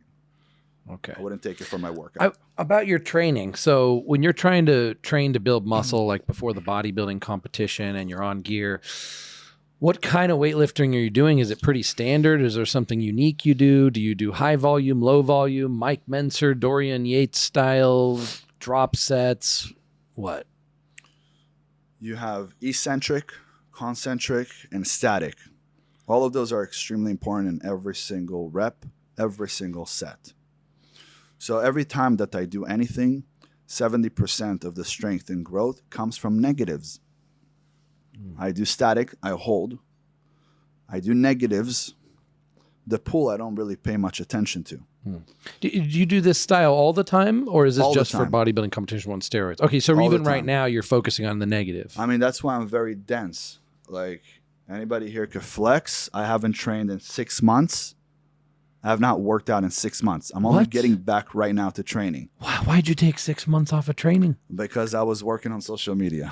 Holy cow. Yes. But you maintain this physique with Yes. barely training? Barely any training. Some of maybe that's because once you, a week. but you took steroids before. You think that helped permanently No. shape your physique? No. Second you take steroids, you stop them, it goes away. Okay, you're back to where you Yes. were before steroids now. Yeah. Okay, Yeah. but then how are you like? But the How are you not density getting of my fat? muscle. Yeah, the how are you density still of my dense? muscle. You're hard as a rock. Yeah, I felt your Exactly. muscles. It's the It's reason. crazy. The reason is because of my training. Every time I go till we die. If we're not dying in the gym, we didn't work out. I leave Okay. depressed. Okay, you push the limit. Yeah. So when you leave the gym, are you feeling the muscles shaking like it's just broken? Yeah. What do you shaky. feel exactly? How do I know I worked out hard enough to where you're impressed? The next day, you're gonna get cramps. Mm. I don't Wreck care the who you muscle. are. You'll all of a sudden get like cramps in the chest. If we train chest, it's going to move around. Mm. I have to move it to release the cramp. You're drinking water all day because you feel like your body's dead. So the fact that you worked out so hard before you destroyed the muscle, which is not everybody believes that's the best way to do it, but okay. So that's how I used to train when I built my foundation, to destroyed the muscle, years ago. You still have some permanent muscle from those extreme hard workouts from before. Of course. Yeah. So right now I go do a workout, I blow up. One workout, I blow up for the whole week. You'll see me, you'll be like, this guy is on crazy juice, bro. What are you taking? So how about for your like cardiovascular health and blood flow? Like besides just weightlifting, like how do you Yeah, on a running. daily basis? Oh, you're running Running. every day. Yeah. Okay. I usually run, but I like to run in the gym. Now for the first time, I'm starting to run outside because of my girl. And you said sprints. That's a regular Sprints. thing? Yes. Where do you Sprints. just go out on the street and just run down the street? Where? I'll bring it up to 15 miles an hour On a treadmill. on a treadmill, Okay. and then I'll sprint for about a minute, 2, 3. Okay. Why would you go to the gym and work on a treadmill, but then not hit the weights for 30 minutes since you're already there, though? No, I'll do both. Okay. Yeah, yeah. But you just training for health. You're not training to get first big, of all, man. I have a treadmill at home, so normally I'm at home. Oh, okay. I'll do that after I'll read. Okay, so I'll okay. read, I'll go for a run. So the perfect schedule, yeah. So wake up, 30 minutes read, ice bath, and then So yeah, for the people who don't do ice, jump in the shower, cold shower for 3 minutes. or cold shower. But you have to do breathing. Most people don't know how to do the breathing cycle. And breathing. Okay. So for people that don't know, there's 21% oxygen in the air. So wait, do this real quick. Connor, tell us what your breathing thing is, and then let's have King tell us if this qualifies what he's talking about, or how this is different. So because Connor does this every day. I live with Connor. I watch him do this every day. I want to see if this is accomplishing the same thing you're talking about. Yeah, sure. So I implement a modified version of the Wim Hof method. Correct. So really, really deep inhales and then just normal exhales. I like to do a breath hold at the end. Yeah. And Just do 2 breaths to show what during you You my do. get inhales, high. I actually like to inhale as deeply as possible and really Come stretch. closer. Oh. So yeah, during my inhales, I like to really breathe in deeply and really stress the lung tissue, right? Correct. And stretch it as far as it can. And this is also almost like a progressive overload in the gym. Your lungs can get progressively more expansive, right? Right. And I think there are a lot of health benefits to that. You can also inhale and more oxygen, better for blood flow and whatnot. And then I do a breath hold at the end. So it's just something like, and so I breathe in deeply, but then I do an extra little breath at the end, like a supplementary breath to get even more oxygen in. So I'll go.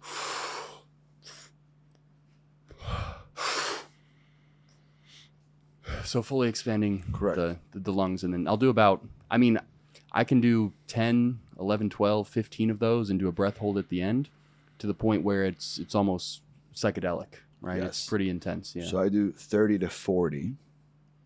Normally, if I'm not going to read, I'll do it 30 to 40, 3 to 4 times. You get so high where you feel you're going to faint. So you have to lay down because you might faint, which is completely fine. But that's where those words derived from is you could get high on your own supply. And they were talking about air. Why people love smoking. They say if I smoke, it helps me relax. But smoking, nicotine, is a stimulant. So how do you relax? Because you're taking deep breaths. So if you'll actually, it was very, very intelligent for the people who invented smoking. They said, well, if they're going to inhale and take deep breaths, they're going to feel better. So they use that, and now people love to smoke. They think they love the smoke. They don't. They love taking Just take deep a deep breaths. breath. So take deep breaths in the morning when you wake up. If you're going to read, fine. After reading, do your deep breaths. After you do your deep breaths, go into cold water. 3 minutes. First of all, that speeds up your metabolism by crazy amounts. And then you go for a run, and you do sprints. Now I have a special shot. It's like a special concoction that I came up with that I do before I run. I put it on social media. I got between all platforms, I think I have 20 million views on it. A shot, like a shot. And that's something I'm actually going to do. That I'm going to make one and I'm going to start selling them. All You know, right. the King Azulai shot. Yeah. Okay. I want to try this shot. I thought you were too. talking about injecting something. This guy is crazy, but I make you a little bit different, I see. No, it's crazy. Before You are You have to be only crazy. thinking about the shots. I like this accent. I like this. It's nice. Nice. It's How almost a- much? Almost a Borat accent. My friend, I'll tell you. This shot, if you take it, it will make you go insane that day. Oh, And it's it's more than all- just before the run. It's going to make you have energy the rest of the day Yes. also. You're going to feel electrified. Like someone electrocuted you, like you went to the hospital and they used an electrician to bring you back to life. That's how you're going to feel. And you're going to run like a maniac. Yeah. And after that, you're going to use the bathroom 3-4 times that day. You're going to feel extremely good. Every time you're going to eat, you're going to just take in all the food. Your body's going to absorb it. You're going to feel amazing. I guarantee you. If you make a shot in the morning with some turmeric, some pink Himalayan salt, half a lemon, tablespoon of olive oil, not extra virgin, regular olive oil, a little bit of cayenne pepper, a little bit of apple cider vinegar, 1 cap. And if you put ginger juice inside, and you drink it, you will fucking go running for like 2 hours straight. The amount of euphoria that you're going to feel is going to be crazy. The amount of release of dopamine that you're going to release, you're going to feel like a god. I guarantee you. This doesn't taste good, though, does it? Who cares about the taste, Okay. Mr. Tony Huge? We fact care that- about the taste. We care what we're going to look like Does and what the- we're going to feel. Does the fact that this tastes bad add to its effectiveness? Like you're having to overcome. And when something. I'm before a competition, I'll add a little bit of vodka. That's You a good add a little bit of vodka. dry you out a little bit. Yeah. Ooh. Go for a run. Insane. You're going to be drinking half a gallon to a whole gallon just on the treadmill within 30, 40 minutes. Wait, You're not going to stop drinking. Okay, that's for water, right? Because you need more water. Well, I you're didn't just going to realize- drink a shit ton of water because of that. Yeah. Okay. We got a serious biohacker on our hands. You know, I didn't realize you were so into the science behind all this different stuff. Because most of your content's about women and business and success. You know, I just do what they like, you know. This brain is full of so much shit, you know, and I'd like to bring out, that's why I like doing a podcast also with people that I don't know so we could talk about things. Yeah. But I have so much to offer to the people, and it truly works. Like all the people that are in my courses and my programs, they do all of this and it works. It changed their lives. They stopped doing drugs. They stopped smoking weed, stopped drinking alcohol, you know? Yeah. Like it really changed their lives. You're gonna fix my sex addiction. 100%. I'm going to teach you semen retention, I It promise. took the king coming. I'm like the voice of reason telling you you're a sex addict for 6 months. It took the king coming here for you to finally even admit it. Now you want him to fix it. You wouldn't even admit it to me. But it's gonna take some more hands-on coaching work. How are we gonna spend time together in the future? You're gonna come back to Pattaya again, or Look, how do you feel about this life? the life I have right now? How do you feel about life in general? Me? Yes. How do I feel about life? Yeah. Be more specific. Okay. Do you feel like you're alive or are you dead right now? Oh, I feel like I'm alive. Do you feel like you're awake or you're asleep? I feel like I had a mentor when I was in high school. My speech and debate teacher was a lawyer, super smart guy, and he said that most men die with the unsung song in their heart, like not Right. really fully expressing themselves. There's periods of time I feel like I was truly expressing myself, and there's periods of time where I'm not truly expressing myself. Right now, I feel like I'm not truly expressing myself because I feel like the censorship is oppressing my ability to express myself, and I feel like I keep ending up with girlfriends that control me and prevent me from expressing myself completely. Yeah. So that's where I'm at. Yeah. Okay, what if I told you that everything around you right now is just a translation of the mind and everything is fake? You are not alive. You're dead. You're not awake. You're asleep. Would you believe me? I do like. Okay, let me ask you a Okay, question. tell me more. Do you know where you came from before you came to this life? Oh, Really? God's energy? Great. Yes or no? Do you know? No, I don't know for sure. Do you know where you're going after this life? Don't know for sure. All right. When you came to this world, did you come here with some sort of investment? Did you bring something with you? Or did you come here empty-handed? Naked. And Naked. with nothing. All the money you made in this world and all the gains and all the people you met and all the women and all the kids, when you leave this world, do you take anything with you? No. So in this world, from my understanding and your understanding, no matter what you came here with, which is nothing, no matter what you gain in this world, does not go with you. You didn't come here with nothing. You're not leaving with nothing. So in this lifetime, you don't gain anything and you don't lose anything, correct? Right. And let me ask you, what's our favorite thing to do in this world? Not working out. What's our favorite thing to do that you must have? You need sleep Exactly. Be honest, Tony. Do you know? and sex. Do you know? Do you know that sleep is the cousin of death? Did you know that? Is it like when we're sleeping, we're sort of dead? Correct. Sleep is the cousin of death, and people love sleeping more than anything.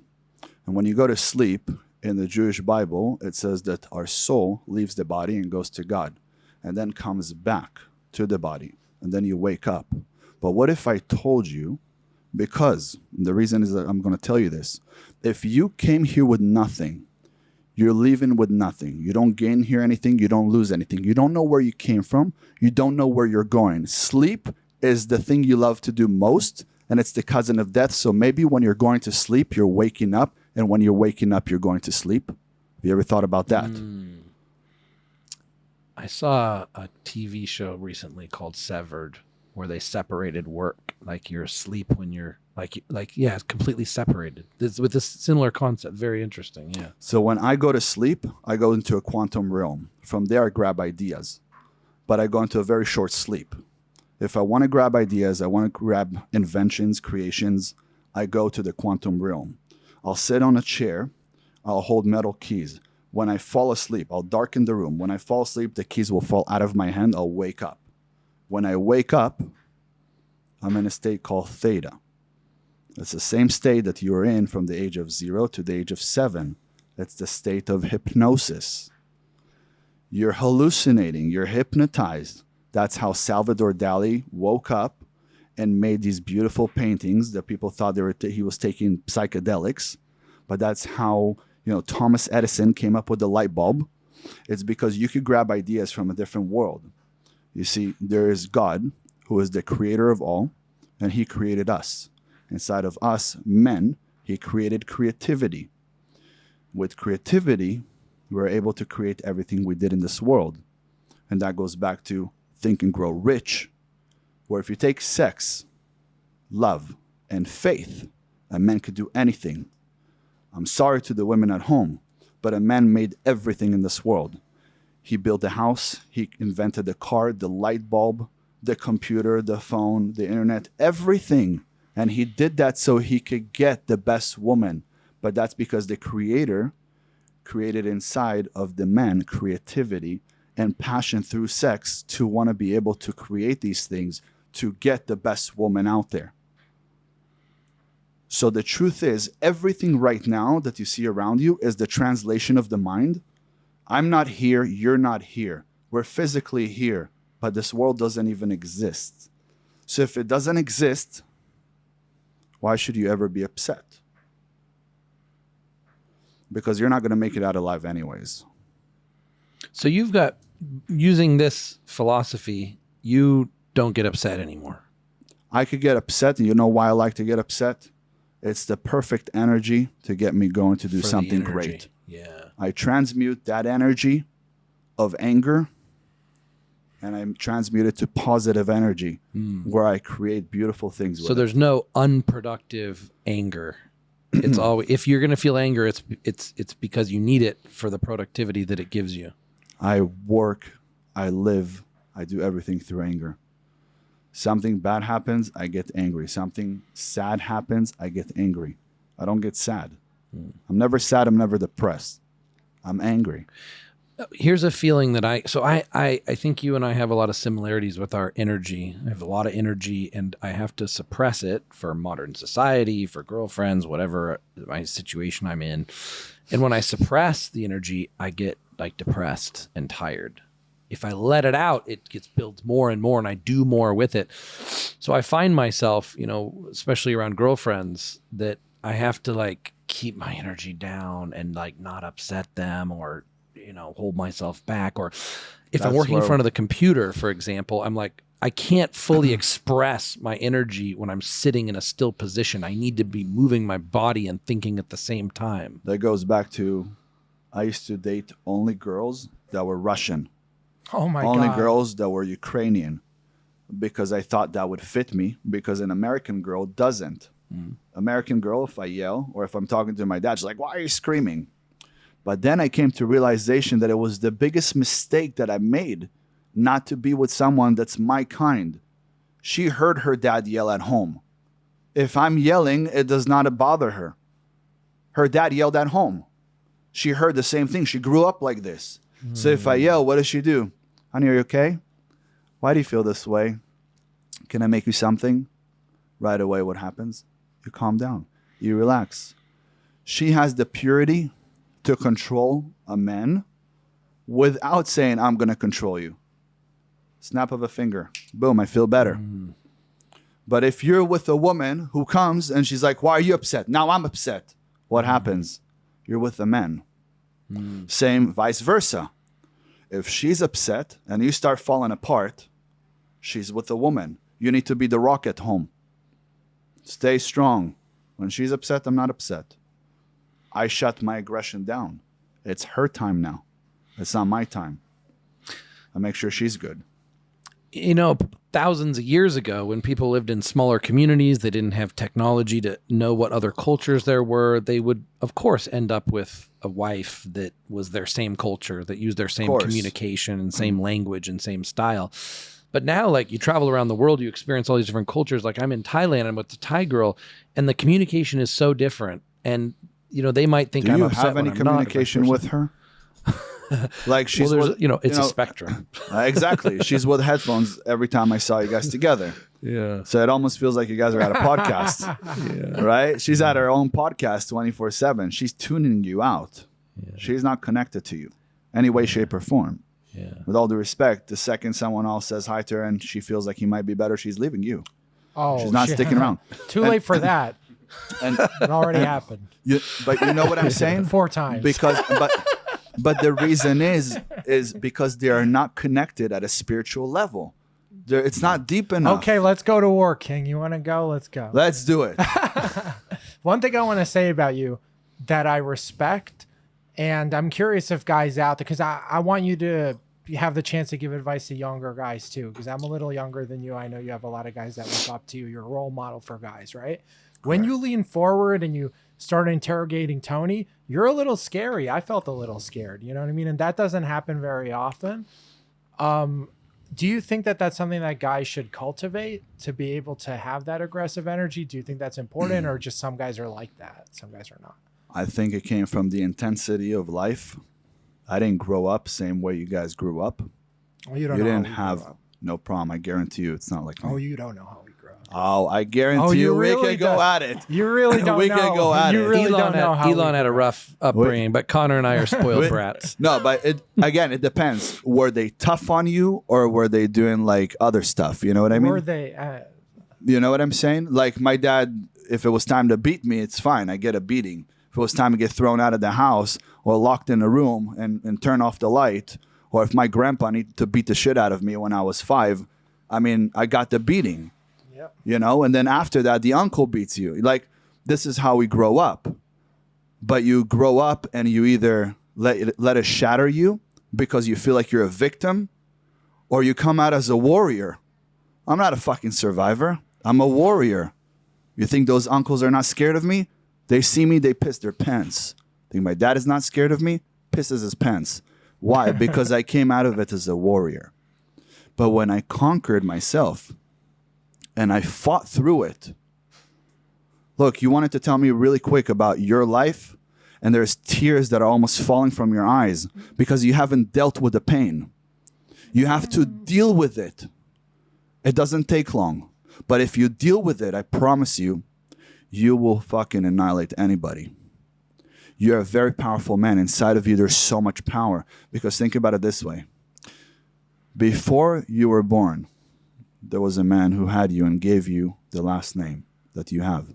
But before that, there was another man. And take 2,000 years back, there was a man standing at the battlefield with a sword, going to kill or get killed. But before he did that, he had a son who had a son all the way down to you. You're from a warrior bloodline. You have a beard. Do you know that the beard shows that you're from a warrior bloodline? Because we survived more than all the rest. Because if I punch you right now, you will feel it 40% less than he will feel it without a beard.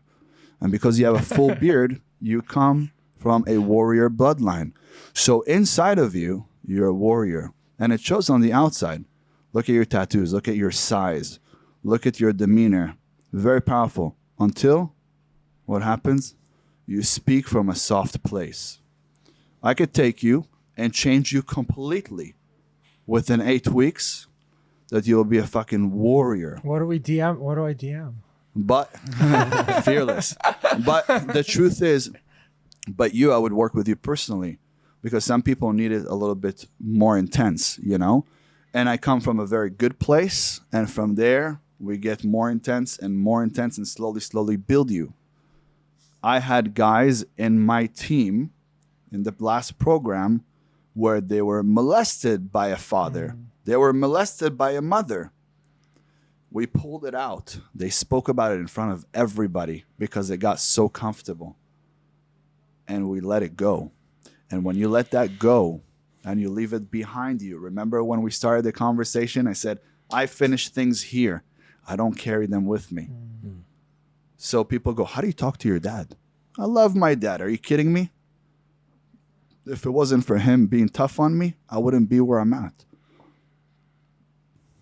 You, as a parent, need to be tough on your kids. That's the truth. And they're screaming. They're screaming. When they're doing things, they need you to put boundaries on them and limitations. They're screaming for boundaries. But you can't put them down. But you have to know how to lift them up and make them strong. Because I don't know if you know that quote. Strong men make easy time. Yes. Easy time make weak men. Weak men create hard times. Hard times create strong men. Right? So it's exactly like that. So if you're going to be a weak man, you're going to make hard times. But that's going to create a strong man at some point. But if you could learn how to break that cycle of needing to be weak to make somebody strong and know how to lift somebody up, and you could be the hero or you could be the villain. Remember, the difference between the hero and the villain, same backstory. Both orphans, both had issues, parents not there, whatever. The difference between the hero and the villain says, everything that happened to me, I'm going to do it 10 times more to somebody else. And the hero right there says, everything that's happened to me, I'm going to make sure it does not happen to somebody else. And that's a warrior spirit, because you're not a fucking victim. You're a warrior. And you have to remember that. You have to harness it. You have to take it in. Take control over it. So when I get intense, it's pure love. He's really good. He's good. You know, I've worked in coaching for a long time. I can tell you're a good coach because you have a different approach for everybody, right? Like when you were asking him questions, you got a little bit more aggressive. But then when you got aggressive to me and you saw that I was getting aggressive and emotional back, you're like, hey, I'm going to lift him up instead. There's no point trying to back him down because he's going to fight. So I can see that you have very good, you made that read super quick. Extremely quick. I'm very good at reading people, and I love everybody. I love everybody until they give me a reason not to love them anymore. First, I come with love. First, I come with, I trust you 1,000,000%. He could have been somebody who wanted to kill me right now. I came into his house. Maybe he saw a video of mine, and he hates the fact that I'm Jewish. Right? That's the truth. I trust him 1,000,000%. Why? Because I could read him. I could see his body language, his eye language, the way he speaks, the way he moves. I could read him very well. I could see everything in the room as well. I could see behind me. I'm watching behind me. I'm watching her. I'm watching you guys. I'm talking to him. I see her move there. I see her move back. I see his eyes move here. I see everything. Extremely perspicacious. I think it's a Jewish thing because I'm always trying to you know, I don't really have many Jewish friends. I'm always trying to teach people Jewish lessons that I learned. That's why I got the tattoo of this dagger, because as a Jew, you always got to keep one. You never know. You know what I mean? And that's what we learn from a young age. And that's why we're like this. And that's why you don't want to fuck with us, because you never know, you know? And it's crazy growing up your whole life and knowing that this guy might not know who I am right now, but if he knew who I was right now, we could have to go to war right now for no reason. Right. You know, a group of kids came up to my 13-year-old sister on the street and started telling her, you know, she was with her friends, oh, you're Jewish, go back to Israel. Go back. She's 13 years old, you know, and this happens every single day. So, you know, it's definitely a thing. And, you know, I want to say this on a podcast, but I know people are going to hate it. F it. Let's go. Look, as Jews, we were gifted. We are the chosen people. Everybody knows that. Everybody will always hate you. The reason they hate you is because you're above them. Nobody hates. I've never seen a hater do better than me. Jews are always 10, 20 steps ahead because we're the chosen people. We have to be so we don't die. Every 80, 90 years, we get kicked out of every single country. They kill us, they slave us. But no matter what, we always come out as warriors, not survivors, not victims. We get stronger and stronger and stronger. Within 75 years, what we've created and made in the state of Israel has not been created all around the world altogether. We have more startup companies yearly than the whole world put together. So you have people out there screaming, why is the CEO of this big company a Jew? Oh, they control the world. We do control the world, but we control it to a good place. We turn it into a better place. Why are we the CEOs of every place? Because we work hard enough to create jobs and opportunities to the rest of the people who are not looking to do that for their own people. It's not like every single person at Google is a Jew or every single person at Facebook is a Jew. It's not true. Most of the people are not Jewish there. But because the owners are Jews, then you want to come at us? You should be grateful that there is Jews. But as Jews, because we're so smart, we also have a lot of responsibility. Responsibility to teach others to be better, to teach others how to make money, to teach others how to be successful, to grow. That's why we constantly innovate. We constantly gentrify every place we go to. Have you ever seen a Jewish community not do well? Never. What do you want? Somebody that doesn't have money not to hate you? Somebody that doesn't have your capabilities, your brains? Yeah, we have the same brain, but we're just a little bit more advanced. And they would hate me for this on this podcast. Prove me wrong. Go do something great. Go change the world. You know, there's people like Elon Musk. He's not Jewish, but he changed the world. He's the kind of guy that says, I'm going to wake up and prove them wrong. I'm going to be the smartest guy in the world. You know what I mean? Prove us wrong. We don't care if you're smarter than us. It doesn't matter to us. But for some reason, people will always hate us because we are more advanced. And you should see it as an advantage. But there's no, people think there's a conspiracy, right? But there's no conspiracy. There is no conspiracy. You're high up, right? You've made a lot of money. You've been successful. No Jew has ever contacted you and said, hey, King, you want to join our Jewish club? We're oppressing everybody else. Like there's there's link, nothing like that. You know, it's not controlled. Like it's not happening on purpose. We are very competitive. We are very competitive. And what we've dealt with, look, it also comes from another place that people don't understand. Jews were not allowed to buy properties, real estate. So what we did was buy and sell things, right? Import, export. So we're really good at selling stuff. And we're really good at buying stuff at a good price. And we have something called a chutzpah, where we don't give a damn.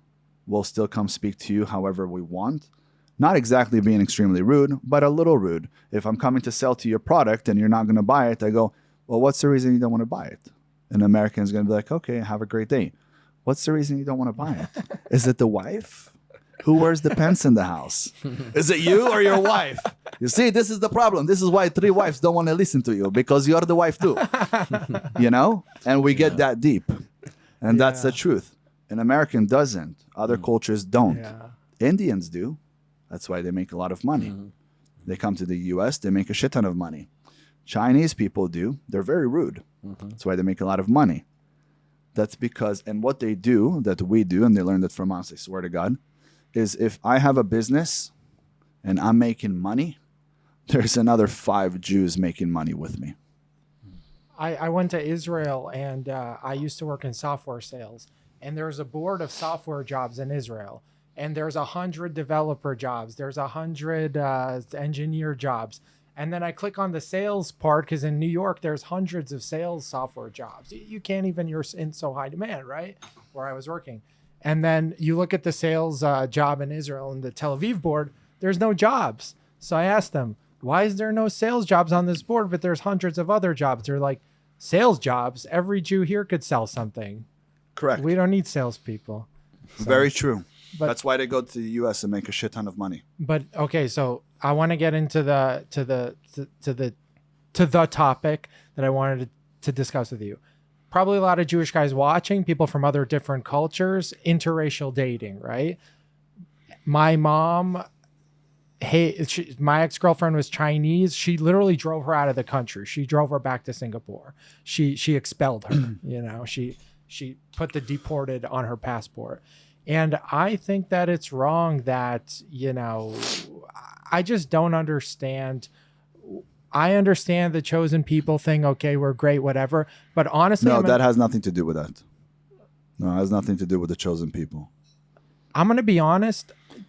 Go ahead. I'll tell you why. I like Thai girls. No problem. All the things that we say we want in a woman, they're submissive, they listen, the blah, blah, blah. Correct. Jewish girls, I find the Israeli girls are better, but in the US, it's like, All right. it's a disaster. It's a disaster all over the world.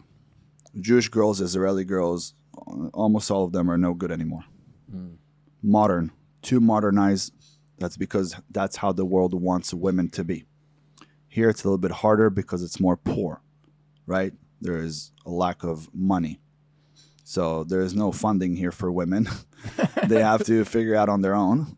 And it's very hard because there's no jobs that pay high. So they can't even sustain themselves. So they'll be more submissive. Also, they're in a culture where it's not like, this is a third world country. So if she gets up and tells the man, F you, he'll get up and slap her. So if you treat her kindly, she's going to love you. In Israel, in the US, Western culture, Europe, places like that, a lot of the women are modernized. But that's not why right now I'm telling you that your mom wants you to be with the Jewish girl because we're the chosen people. The reason she wants you with the Jewish girl is because of this. Do you know how many Jews there is in the world? 13 million. Right. They say about 14 to 16, but we don't know exactly, which is almost nothing. All right. Now, how many of those people marry Jews and have Jewish babies? 25%. Not all of them, right? Yeah. Just big part of them, but not all of them. Now, the problem is that every some years, people want to kill us, and they kill us. They do, right? I mean, if you look at World War II, it wasn't too long ago. The reason we learn history so it doesn't repeat itself, but unfortunately, it is. It's repeating itself, right? Yeah. The problem is that we have as Israelis is I have now a baby with a Thai girl. She's not Jewish. My kids are not Jewish. My kids grow up, have babies with a non-Jewish woman. 2-3 generations down, my grandson, who came from me, stands up and says, F the Jews, gonna kill the Jews, and goes and kills his people because he knew nothing about Judaism. And that's exactly what's gonna happen. You're gonna have kids, and one day they're gonna stand up and kill your own people. And that is proven because every 80, 90 years it happens. That is why we wanna make sure that you have kids with a Jewish woman or don't have kids at all. So I understand you say, well, I want this, I want that. I guarantee you, you're going to sit with a Jewish girl that's like you, that's going to sit with you and have passionate conversations and emotional conversations. She'll remove all your problems, all your traumas, all of that. She's going to love you and she's going to look up to you. But you have to be that man. And it comes in time. Men, I'm telling you, they should not get married till the age of 35, 40 nowadays. Because you don't know who you are as a person. You need to learn who you are. When you know who you are as a man, it's completely fine. You will be the best father, the best husband. But when you don't know who you are, you're just going to make her struggle. You're going to give her traumas. And then you guys are going to separate. And she's going to have a new boyfriend. And that new boyfriend has to deal with the traumas that you gave her. If my girl had traumas from her last boyfriend, I would not be here. The biggest issue that we have as men is now I'm successful. I'm the best of the best. I'm a unicorn. You know, my business partner tells me, Ben, you're like a God walking the planet. You're the closest thing to God. You're the best man on the planet. Be careful with that. You know? But when he said that to me, I was like, wow, it's crazy. I don't think of myself that way. But then people tell me that. So if I have to be the best man, and I am the best man, but then I have to deal with a woman who has trauma from an ex-boyfriend who couldn't hold himself as a man, I don't want to deal with that. That's our biggest issue with a woman being with someone before us. Because now I have to deal with his shit, not her shit. Yeah. Yeah. But because she's a girl, That's what I'm dealing with. when they say, well, it matters what the girl has been through and it doesn't matter what the man has been through, do you know the reason for that? Well, we can compartmentalize it and get over it, and we get stronger with adversity, whereas they get destroyed with adversity. Exactly. The woman's past matters, a man's past doesn't, because a woman gets weaker with more and more traumas and more drama in her life as the man gets stronger with more pressure and traumas. And that's why it matters. So when I meet somebody, if she had traumas from before, forget about it. I would not deal with it. Because now I have to not just build her to be the woman that I want, but now I also have to help her get over a bunch of bullshit that I truly don't want to be a part of. That takes so much more work. And there is women that will sit with you and all of a sudden they'll start screaming out of nowhere, like in the middle of the night, because someone traumatized her. Yeah. And, you know, and then you sit down with her and she's like, well, I got raped and this. And I'd love to be a part of that and be part of that support. But I did that for some years with different women. And I figured out that it was a big waste of my time because you cannot fix her. And she'll sit with a psychologist or a psychiatrist. And there's no way to fix that. You know, that's trauma that she'll never get over. Poor girl got raped. There's no way. She'll never get over it. Just like I say right now with the hostages in Palestine, I say, you don't bring them back. And I'm Israeli, and I'm telling you, don't bring them back. Our hostages? Yes. Don't bring them back. They're not alive anyways. They're alive, but they're not alive. My uncle is there. He's not alive. A girl came back pregnant. She's not alive. What do you think? What's she going to do her whole life? Life is gone. They killed her soul, you mean? They killed her soul. She can't do anything. That's it. She's traumatized. There was a grandma that came back. She spoke. She said every time they take girls and take them to shower. When they shower, they rape them. Underground. Not one guy. There's 30,000 men over there, Hamas members. You know how many? And then they take videos of that and post it on Twitter, and then they turn around and take another video hugging the grandma. Correct. But yeah, You know what I don't mean? know But how you deep know we what? want to get into this. We don't want to get censored. You Right, know. but I'm just saying, it is what it is. So a woman gets traumatized. There's not so much that we could do. And it's sad, but it is what it is. A man gets stronger. But because these men who are there are westernized, bringing them back, they're also going to have the same traumas. Send me there to be there. Come back, no traumas. Come back as a warrior, go back, bring a tank, go fight. All of them. Do you think that that could be a potential benefit then of women becoming more masculine? Is that they're now equipped with the tools to overcome trauma better? Well, then they don't need a man, Right. right? That's the other sad part about women becoming independent. What does independent mean? One. It's not two. When a man gets up in the morning and goes to work and makes money, he does that so he could take care of a woman and kids. That's why he saves more. Take any woman out there that makes money, spends all of her money. Gucci bag, purses, dresses, the best of the best. She eats at the best restaurants. Everything is gone. Why? Because she knows at some point in time she's going to meet a man and he's going to take care of all the bills. That's why. A man saves. What does he save for? For a woman and for a family. But an independent woman means one. So if it means one, there's no room for a second person. They become independent so they don't need a man. Where a man works hard to make money so he can provide for a woman and kids. Big difference between us. Yeah. So you hate modern women. No, God forbid. I don't hate any woman. I'm just saying they don't fit me.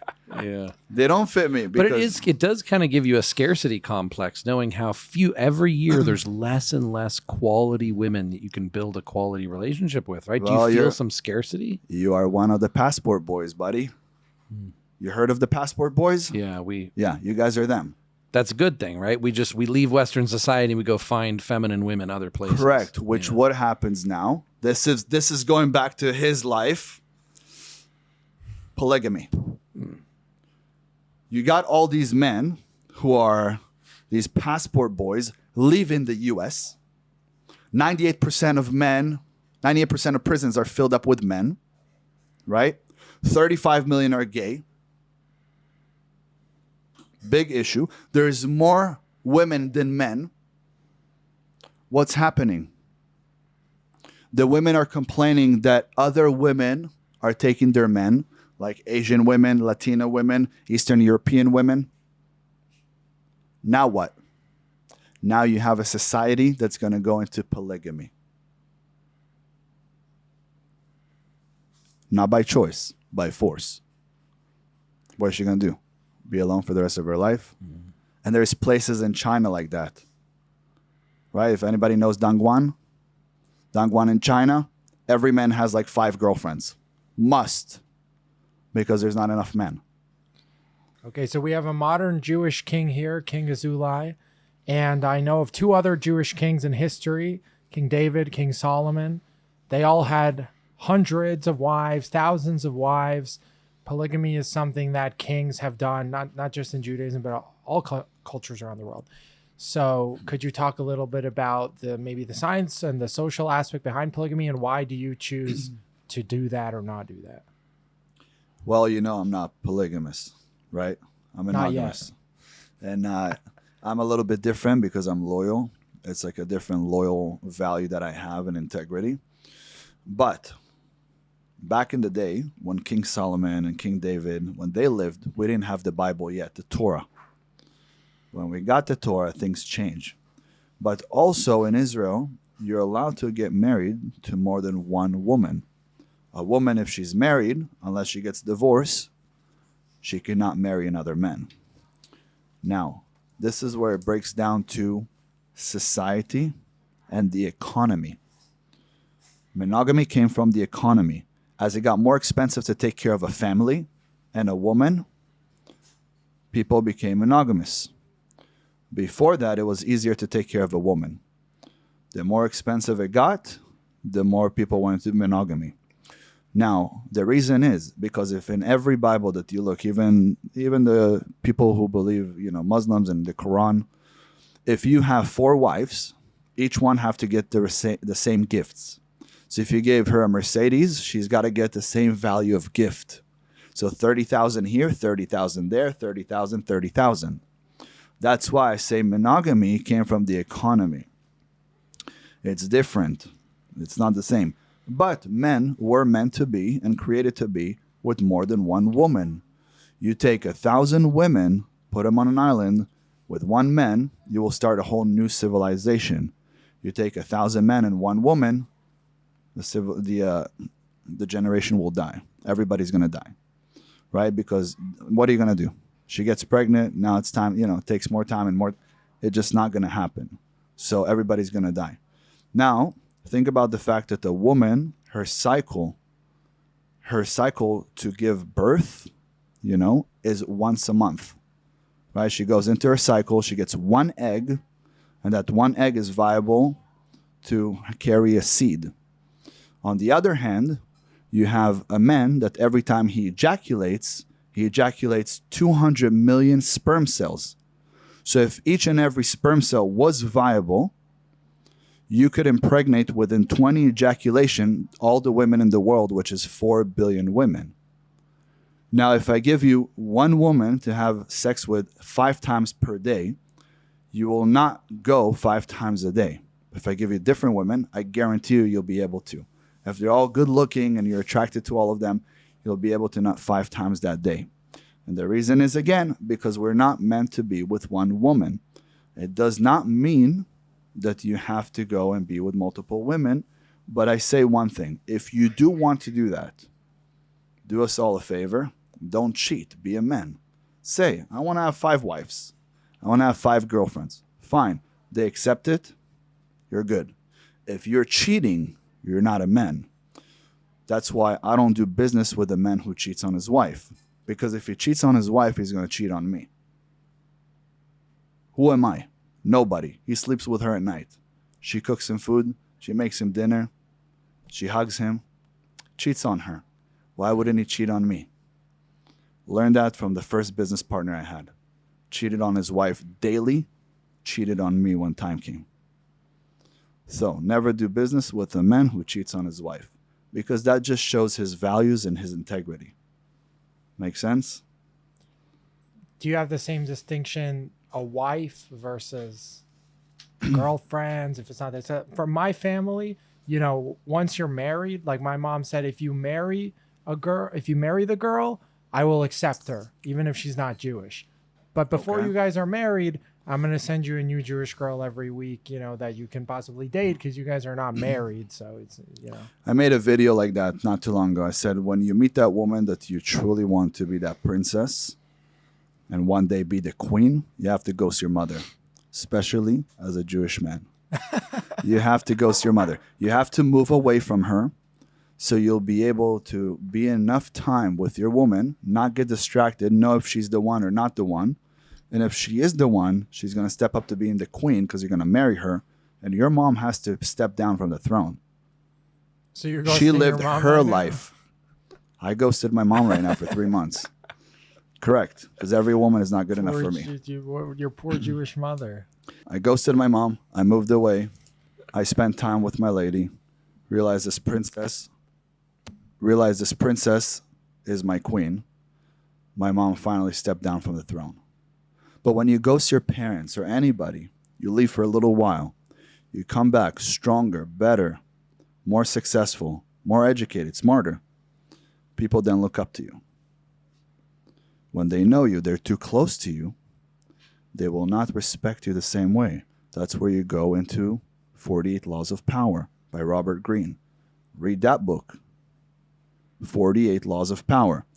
Don't use it too much. All right, because it teaches you how to manipulate people. But 48 Laws of Power will show you and will teach you that being absent creates authority. So absence creates authority. Just like I told you in psychology, pain of loss, right? Take 1 step forward, 2 steps back, 3 steps back. Pain of loss, the person goes crazy over you. Same thing with this. Absence creates authority. You go ghost everybody. Turn into the man you believe you want to be. That dream man. Then come back. Watch your mom look at you and say, I know you're going to make the right decision. Or you've made the right decision. You're a man. You're there, you're always her little boy. Even if you're a 50. We're all sent here from God to have our own mission. I have a mission, you have a mission, you have a mission, and you have a mission. The problem is most people don't want to do the work to go to that place of where the final destination that was shown to us by God. And that final destination is the dream that you have. But what are you doing to go towards that dream? He's not going to tell you the progress and the process and the plan. No, he's not going to tell you that. But he gave you a dream. What was your dream? Where do you want to become? That's the mission that you were sent here for. That's the dream. That's the mission. When Joseph, before he became, sat on the throne, right? He was in prison. He was a slave. He was this, he was that. If God would have showed him the full mission of what he's got to do and the plan and the path, was said, forget the throne. But he doesn't show it to us. And every day could be a hard day, but it's a character building day. So if you're building your character daily, when hard things happen, you need to say there's another chapter to life. I love it. Bring it on.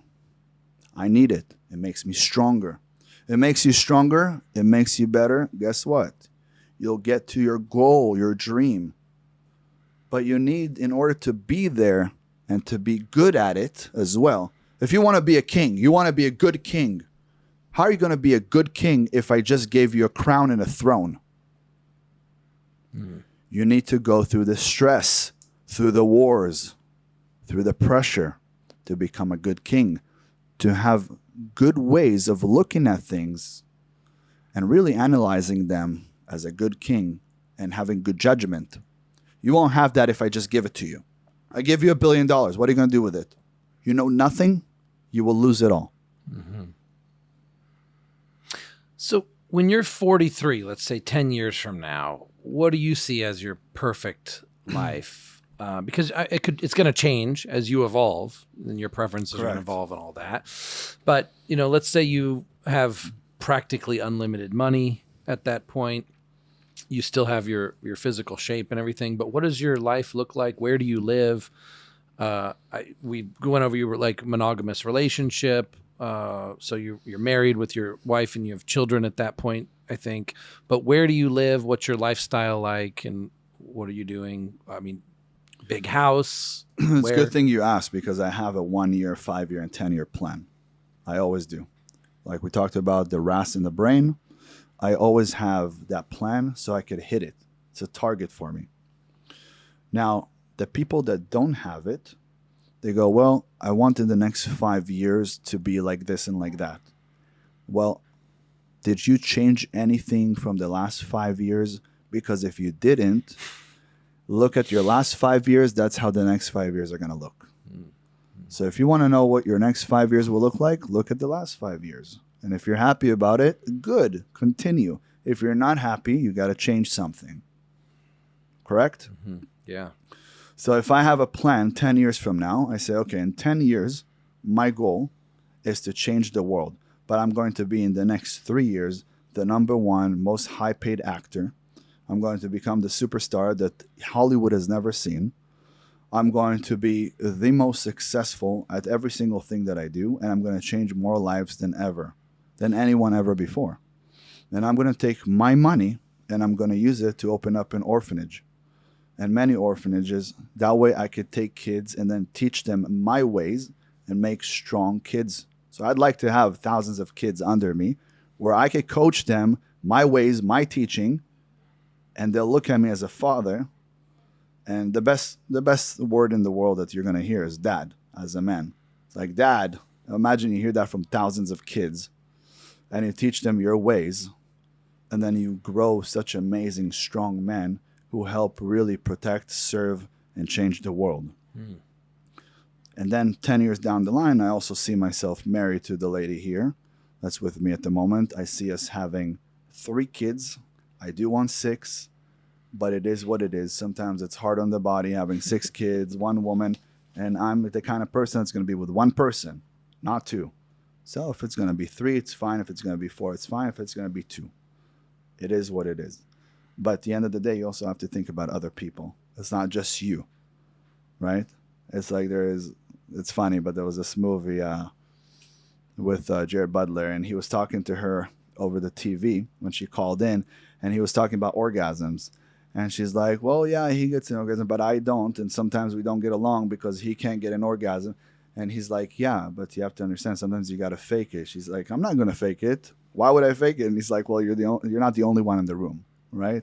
So you have to be considerate of other people. Men can't fake an orgasm. There's no way, right? Because you have to. It is what it is. But a woman can, and many women do. Yeah. They do that to their husband. You know, after a long time, they fake it just so he's happy and it's okay. Yeah.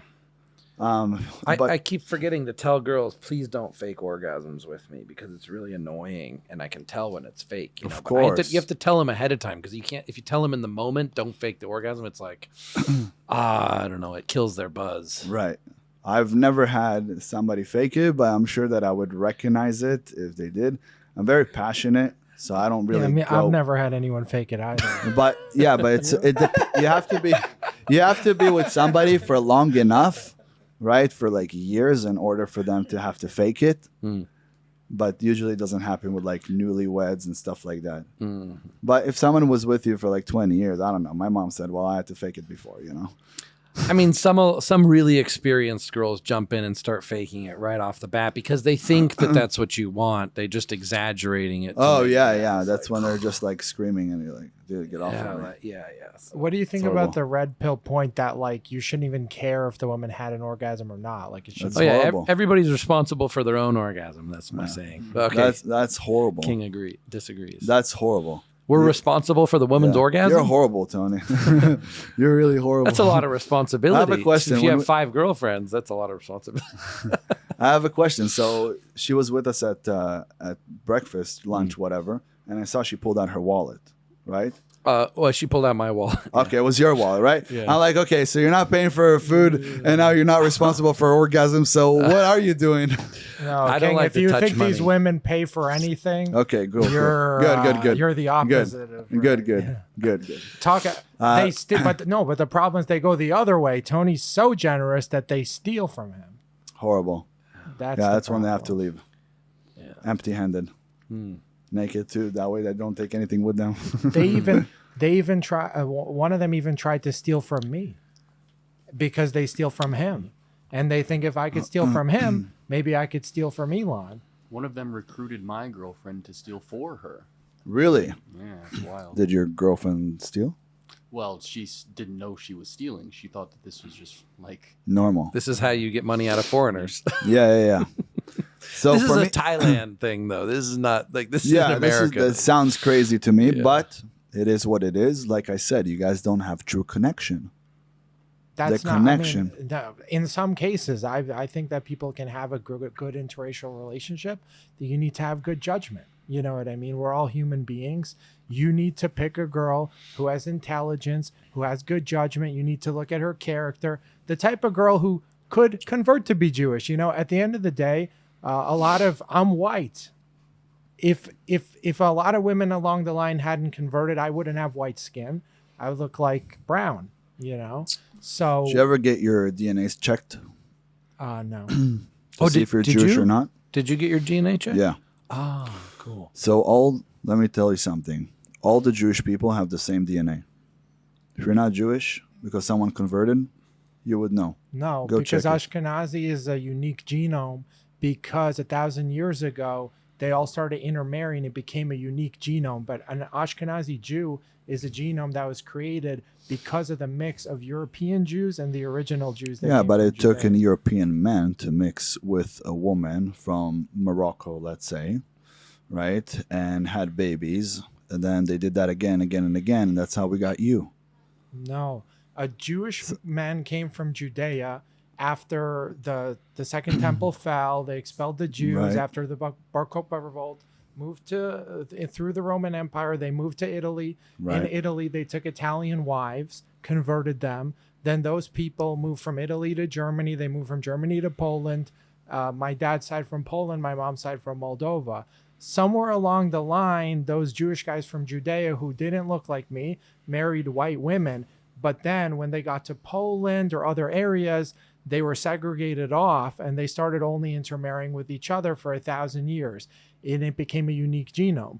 The same thing happened if you look at the Philippines, right? Spanish people went to the Philippines and they mated with the indigenous population, and then that population mated with each other. So if you test a Filipino, it's going to say Filipino. It became a unique genome. So the same thing happened with the Ashkenazi Jews. We are an interbred race, which most So- races are. Koreans, Japanese. Japanese are Chinese that went to the island of Japan that had a native indigenous population. So there are people all around the world that are intelligent that you can have good connections with. But the problem is guys come to Thailand and they pick the lowest common denominator, the stupid gold digging, blah, blah, blah. They don't have good judgment. And then they get into these problems. And then there's negative stereotypes about Thai women. But the truth is there's a lot of intelligent, good morals, good, solid, Thai women out there. There is, but the problem is, okay, my dad is dating a teacher. He's got a bunch of girlfriends. So he's got a teacher. He's got a nurse. He's got a girl that's studying right now to become a lawyer. But then the teacher, he saw again on this app where it's for prostitutes. Thai So friendly. he just, what's it Thai called? friendly. Thai friendly, yes. So, and she's like, no, you don't understand. I'm looking to find friends. Listen, there is an issue here, okay? They're trying to survive, but they're also going towards the easy route of prostitution. Now, on the other hand, he's got another girlfriend, and he comes to me and he goes, Ben, this girlfriend right here, she's a good girl. I go, okay, awesome.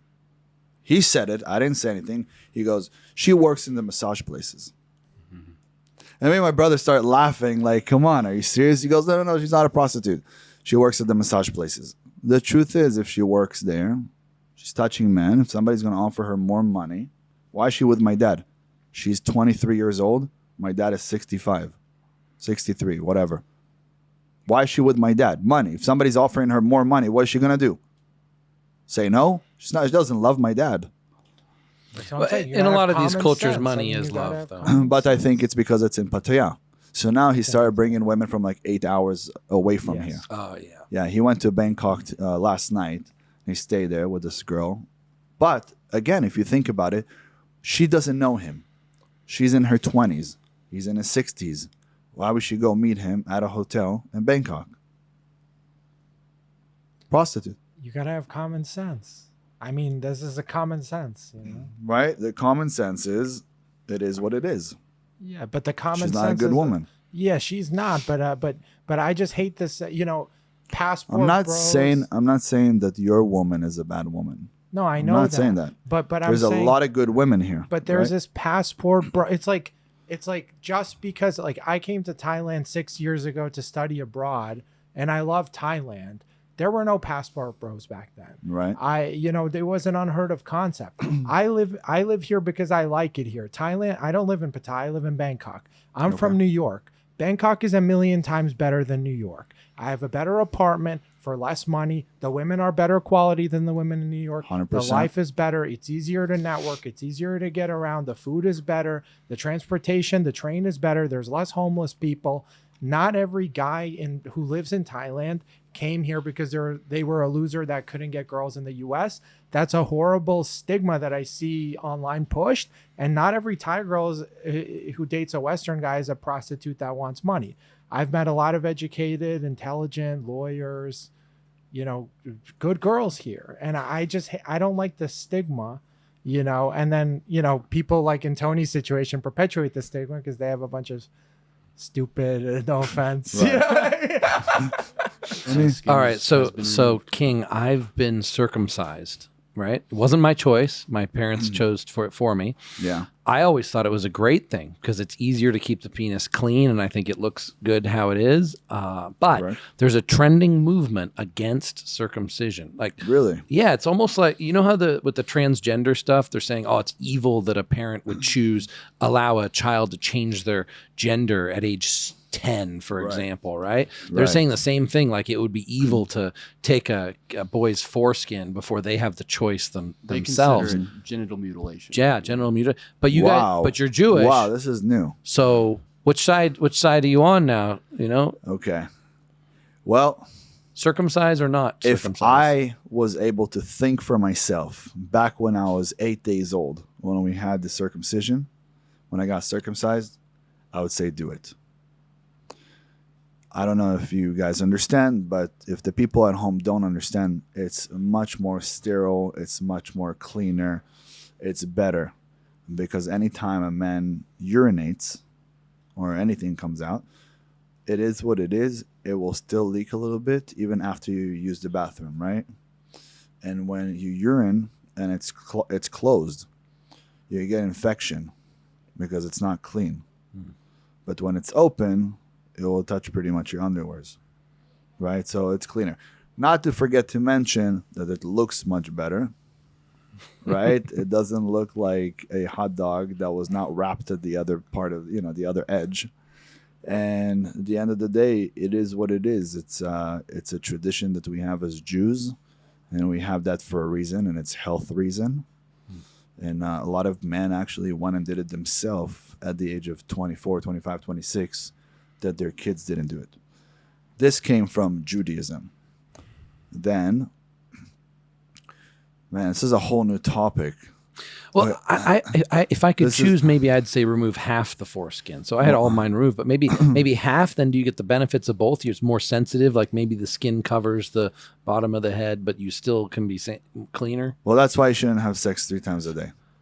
If you would hold off and have it every other day, you would feel just as well. You're already numb there. You're numb. Foreskin, not foreskin. You're numb. You're gone, Tony. You're done. But I don't know if you know, like Christians. I don't know if you know, but Christians weren't getting circumcised. It's actually just Jewish people, and then the Muslims followed as well and said, "We'll also get circumcised." Right? They also don't eat pork because Jews don't eat pork. They also have Ramadan to fast because we fast. So it's common Muslims get circumcised now. Yeah, Muslims get circumcised. Muslims, Jews, but Jews. Catholics and Christians, they don't. You know why? Sometimes. They do now because of health reasons, but before they didn't, because Jesus Christ was a Jew. You know that, right? So Yeah, Jesus Christ was a Jew, and he's Israeli, and he was studying the Bible, the Torah, and he was actually becoming a rabbi, and he's a prophet. He's a real prophet. So when it was Judas who told on Jesus to the Romans, Judas? It was Judas, right? Judas told the Romans on Jesus, where Jesus is. When the Romans came and got Jesus, and then Jesus fell on the floor, he kneeled, he prayed to God. The rest of the 12 disciples who were there studying with him, the Torah, they took the Torah, they took their yarmulkes, they took the tefillin, everything, the tzitzit, they tossed it on the floor, they said, no more, we're not going to do this, we're going to start our own religion. Although in their religion, there's a scripture in the book where it says, Jesus told them, do everything that the rabbi tells you. So you're supposed to do everything the rabbi tells you, and they didn't. They went against it. They start Christianity because his name is Jesus Christ, not because it's a religion. But in order for it to seem good, they pretty much took it. They took the Jewish religion, which is the Torah, and then they just put it into another book, changed a few things, and then they said that one thing we're not going to do is we're not going to get circumcised anymore. And that's why they stopped getting circumcised. Modern days, modern society, people start getting circumcised again. Also Christians. Okay? But Christians are truly Jews. They are Jews. They're not Christian. But they became Christian because they were angry at what happened. They said, well, a Jew told on our Jewish friend, which is supposed to be, the prophet, the Messiah possibly. Jesus Christ had powers. Right? He showed his prophecy. He showed walking on the water. He could fly. He could do all sorts of things. But the thing is that they got upset because Judas reported to the Romans where he was. They came and they took him. And he thought to himself, Judas, well, they want to kill me. I'm going to tell him where he is. So if anything happens, he could protect himself because he's got magic. That's what he was thinking. But then people made this other story where, no, he was jealous of him and this and that. And it could be some jealousy as well, right? But there's all these stories running around. But the truth is, Judas did believe that he'll be able to get out of this. But he didn't want to get out of it because he showed the people, hey, guys, and he could have. But he showed the people, hey, guys, I'm going to die because life here is not life. Life is after.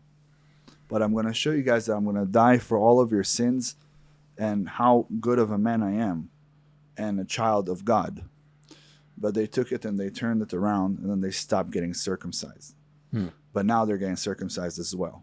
So now all religions do.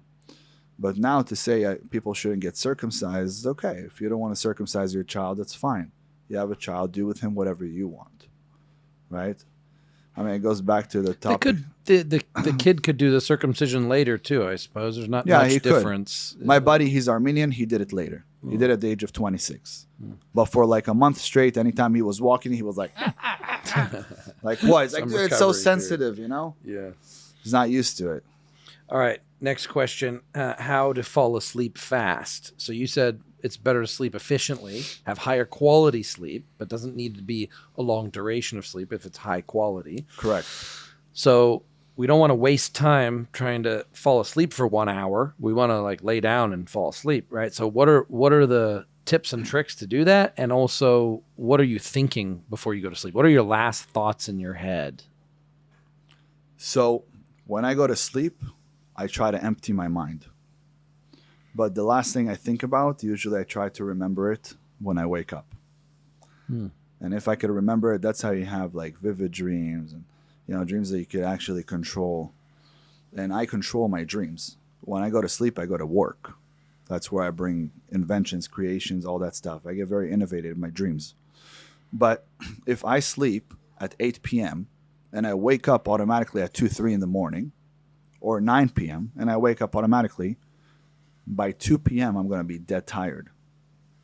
I'll sleep between 6 minutes to 15 minutes. I could drag it to 30 minutes. After that, you're going towards the deep sleep. When you get into deep sleep, you have to finish a cycle, which is 90 minutes. You finish the 90 minutes, you're not going to wake up groggy. You don't finish the 90 minutes, you wake up groggy. You wake up extremely tired. You don't truly feel like you could do anything that day. That's it. You're done. So what I do is I get a power nap. Some people call it a cat nap. Billionaires do this. They'll go to sleep. They'll shut everything. They'll shut everything out. I don't know if you guys know, there's like the black room at Google where people go in. It's completely like, there's no way for it. It's all soundproof. You sit in there. They turn off all the lights. It's completely black. When it's dark outside and it's pitch black, you're just going to fall asleep. There's no noise. Pitch black, shut down, no noise, close your eyes, fall asleep. Boom, they wake you up after 15 minutes, you're ready to get to work. Why did they do that? Why would they let you off for 15 minutes or 20 minutes? Because they knew you're going to work way better. Same thing with coffee. Why did they let you have coffee breaks? Because they know you're going to be more productive. So sleeping is extremely important. If you're going to sleep short hours, which I can sleep sometimes 4 or 5 hours, I do power naps. Power naps keep me in a good place. You know, with women, sometimes like the girlfriend is acting crazy or irrational or emotional, and of course that can be because of their hormones or psychology or whatever. But I found that more often than I thought, it's just like a child who's hungry or tired or needs attention. Like the 3 main reasons why a child would act grumpy or throw a tantrum, the same thing in men and women, and so especially women. But they might not say I'm grumpy because I'm hungry or I'm grumpy because I'm tired.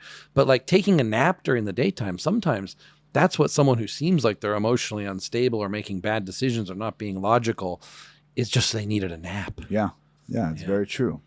And that goes to Maslow's pyramid of needs. Do you guys know of Maslow's pyramid of needs? Yeah. There's things that the body must have. That's why I ask you, what's your favorite thing to do? And it's sleep. The brain is not meant for success. It's built for survival, right? So first it's got to survive, or else you start acting out. So you need your sleep, you need your food, you need your water. You got that, and now you can start talking about being successful. So if I eat in time and I drink water in time and I sleep right, now I can become successful. So Maslow's pyramid of needs is extremely important. If you can live by that, you will become successful, but also have a goal. Simple. Yeah. Now you see there are so many things here that I say it's very simple. It's very simple. Why do I do that? Why do I say I'm a king? Why do I say I'm rich? I was a multimillionaire before I was a multimillionaire. Why? Because he who can see the invisible can do the impossible. And me as a person, I like to self-hypnotize myself. Self-hypnosis is extremely, extremely, extremely powerful. We run by vibrations. We run by energy and frequencies. Setting your mind to the right frequencies of where you want to be, that's where the word mindset derived from. You have to have the right mindset. That word derived from setting your mind to the frequencies of where you want to be. And when you run with those frequencies, you're going to be attracting the other people who run in the same frequencies.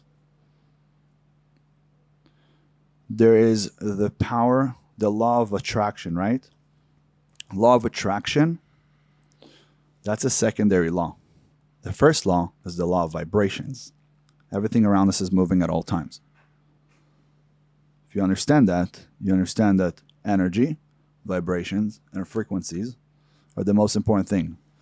I really, truly watch the energy I exchange with anybody. So when I make love, I don't do it recreationally because it's like an iPhone and a charger. We make love, we're exchanging energy. Sex is sacred energy exchange. Our souls are connecting. That's where Kama Sutra comes from. Why? Then nobody has to fake an orgasm. Because we're two souls that need to connect.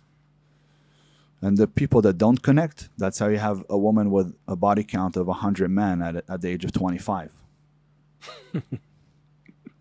Mm-hmm. Make sense? Mm-hmm. Makes sense. Because no connection there. So We lost the connection. My friend, there is no T-Mobile, no AT&T, all done. So let's talk about how to get in this frequency that gives you the most amount of power, spiritual, mental power, this quantum realm. So I know what you're talking about with this because all of my best ideas came from here as well. But I can't necessarily access it all the time. For me, like all Correct. these elements have to be right, and then I access it, and magic happens, and then I go the last 7 months of my life, I have not accessed this realm very much. You're very distracted. Yes, very I distracted. could see it on you. Yes, but I didn't Extremely used to be, but distracting. I have now. You are. So how do we get into When this? you're not growing, you're dying also. Yes, right? I feel that. How do you I know feel? we're Are you never growing? in Are you doing- homeostasis. Are you doing what you're truly supposed to be doing? Was this your mission? There was short bursts in time where I did amazing things and I made light years forward. 10 years of progress I Right. make in months. And then there's years that go by where it's just totally stagnant. Right. Yeah. And that comes from It- people thinking they need motivation. You need to have a purpose. It happens to him from trauma. Every time he gets banned, he loses all his momentum. You know, imagine you got banned today. Right. Everything gone. Yeah. Every time that happened to me happens multiple him- times. Yeah. Yeah. So that happened to him last year. Since that happened, he hasn't been the same. Can't Correct. get the momentum back. And it's like the trauma stays and it stops him from accessing the higher state. Always thinking in the back of his head, if I do this, I'll be banned. If I do this. So the ideas come, but he blocks them. He doesn't let himself access them because he's scared of being banned again. Okay, look, there's a guy named Andrew Tate, right? When he sat with women, what did he do? You're a bitch, you're a whore, you're a slut, you're this, you're that. When you speak this way to a person, they block you out. They don't even hear anything. If I want to get to you, I'll start by telling you beautiful things. I want to tell you that you're the most amazing guy I've ever met. You're honestly a brother to me. That's where I start if I want to get to you. Him bashing women. Now, I'm not saying that something he said is wrong. Someone sits there and says she has a body count of 100 men, which I never knew the terminology until I got on social media. Body count. I thought she killed 100 men. Yeah. Right? Well, he's And also not trying to like sleep with those women. If he was, he'd probably maybe No, he'd no, I approach it understand. But the differently. thing is, you get banned that way when Oh, yeah, he get could have done banned, it. yeah. I can make you do what I want you to do and make you think it's your own idea. Yeah. Why do I sit with a girl, I open her up, she tells to the world that she was bad. Do I have to tell her she's bad? No. She says she's bad. So there's ways to do reverse psychology. But he came out screaming, this, that. I could do that too. I know how to get very intense. I'll make the whole room shake. The question is, who am I going to get to? I'm going to get to a bunch of people that truly I don't want to have as followers because they're only looking for negativity, right? I will create hate between a lot of people. Men and women now hate each other.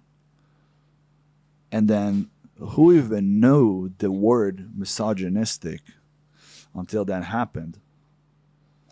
So now you have all these problems because of him, because he's very influential. I know he's a great guy. I know he's got a very good reason for the things that he says. I know that he doesn't do anything extremely bad. Of course, we've all done something bad in our life before. But I know that he has like a good mission. You know what I mean? But sometimes he'll do things just to make noise. And I understand that. It's perfect marketing, but it will get you banned. So if you know putting this on social media is going to get you banned, you don't do that. You don't tell people what to do. You say, from my experience, right? Steroids are bad for you. I don't recommend them. From my experience, I did that and it was good for me. Right. It might be bad for you. It might be good for you. I don't know. You should talk to your physician, talk to your doctors, whatever underground lab you're going to talk to them. It fit me. It might not fit you. I'm not recommending this to you before every video that you're going to talk about that, right? And then you won't get banned. Do nice videos, nice edits, nice clips. I mean, look at all the things we talked about here today. At the end of the day, everything we talked about is going to get so many nice short clips that could go, a bunch of them could go viral. We didn't talk about anything that could ban us, right? All right. Yeah. So I think doing that, knowing that you won't get banned because you didn't do anything wrong. How long have you had your Instagram? This one was a backup account after the other ones got deleted, but this one can't grow because it's demonetized, shadow banned, all this. I can hold my current followers, but I can't really grow. It's not easy to find it. So, but this one's probably like 3 years or something. Are you posting daily?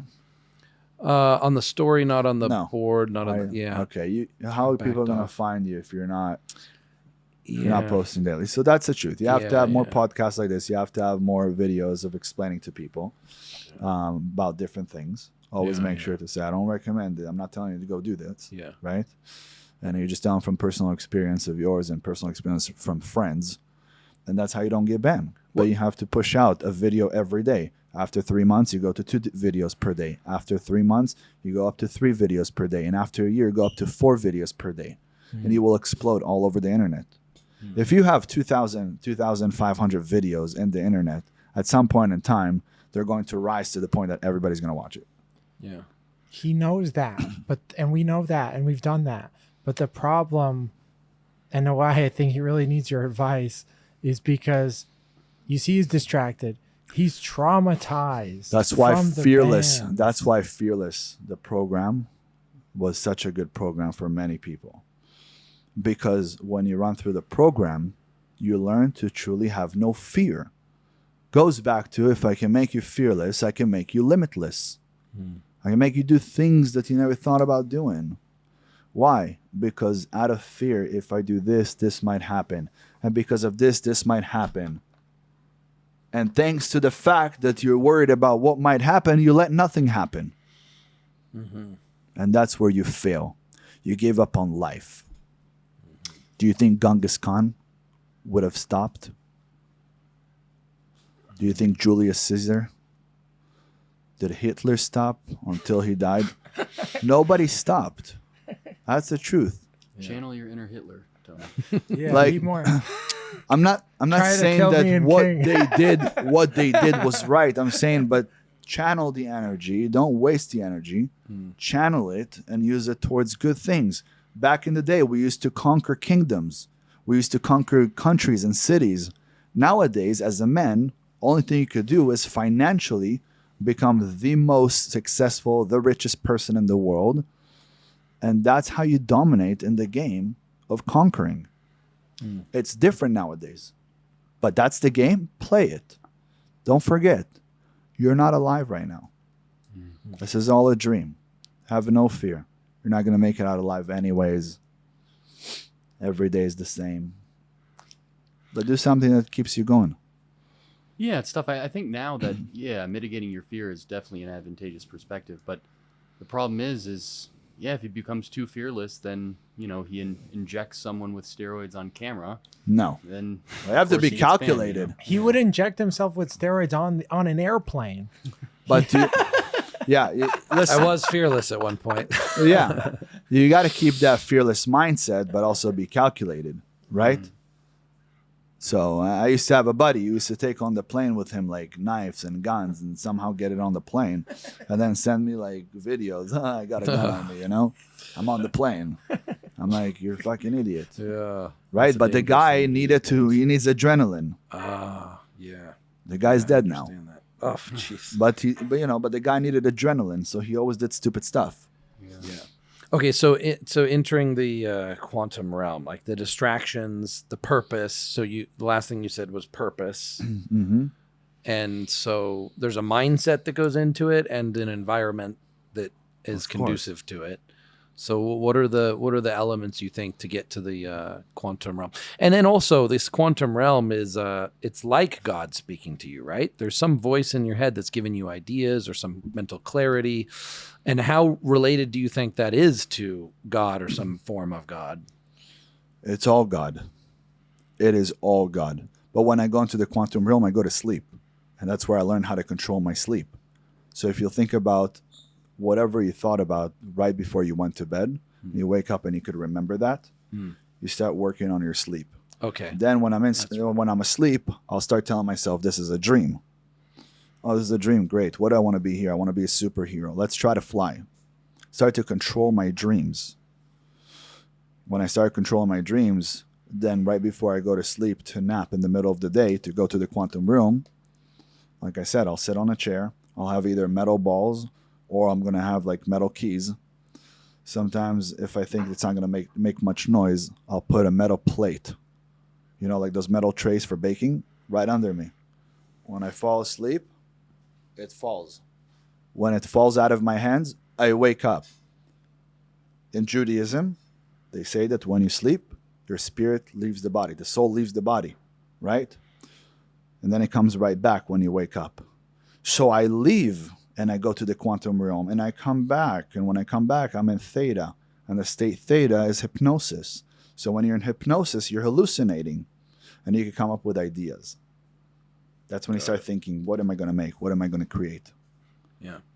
And your wind down routine at night. So you had a long day, mentally exhausted. You need to transition to relax, spend time with your girlfriend. I've taught myself to What do you put do? on the same hypnosis sound.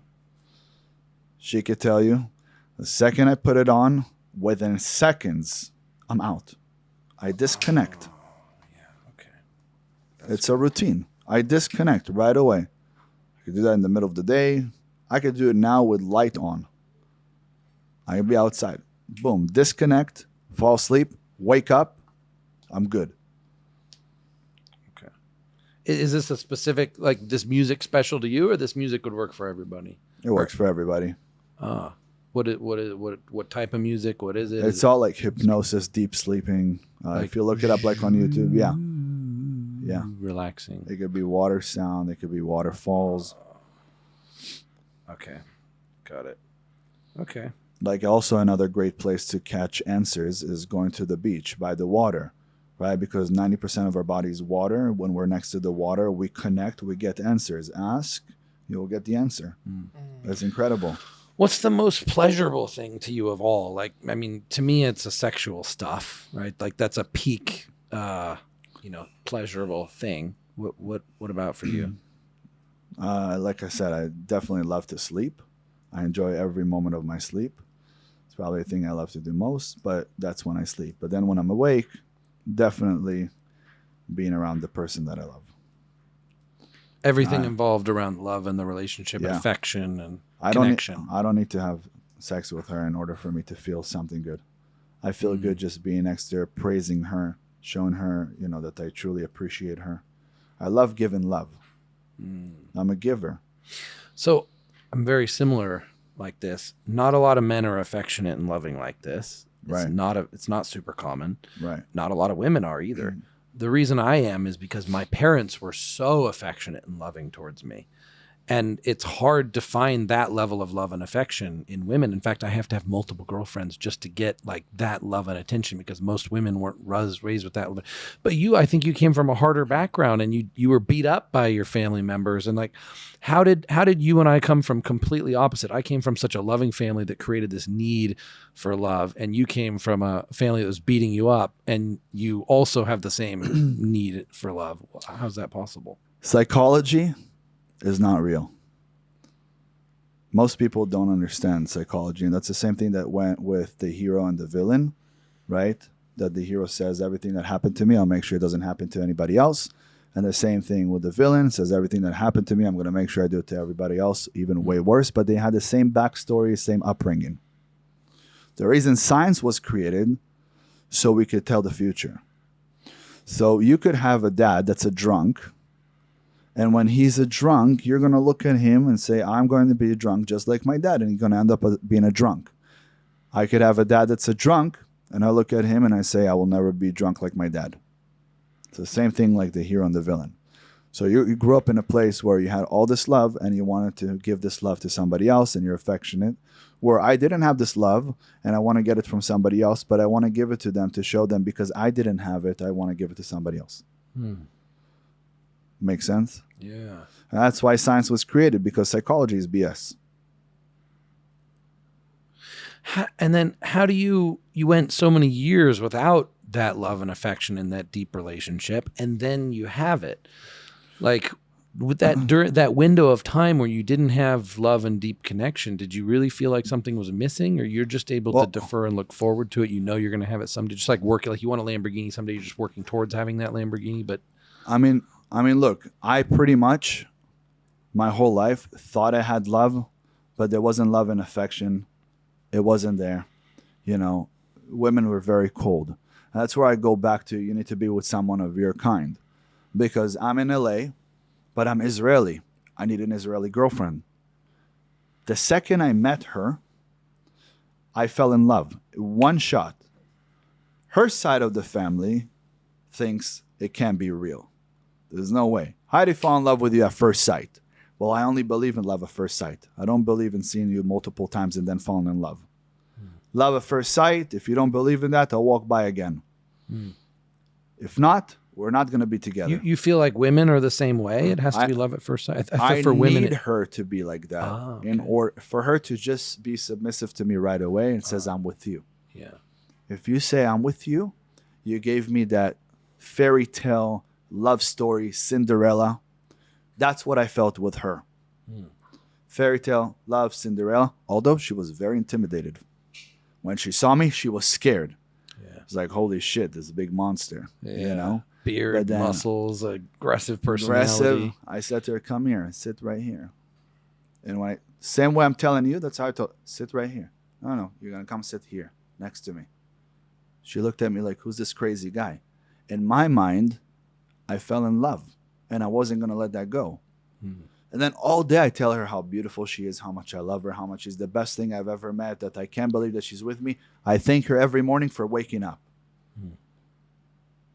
It also seems crazy to anybody outside that would hear that.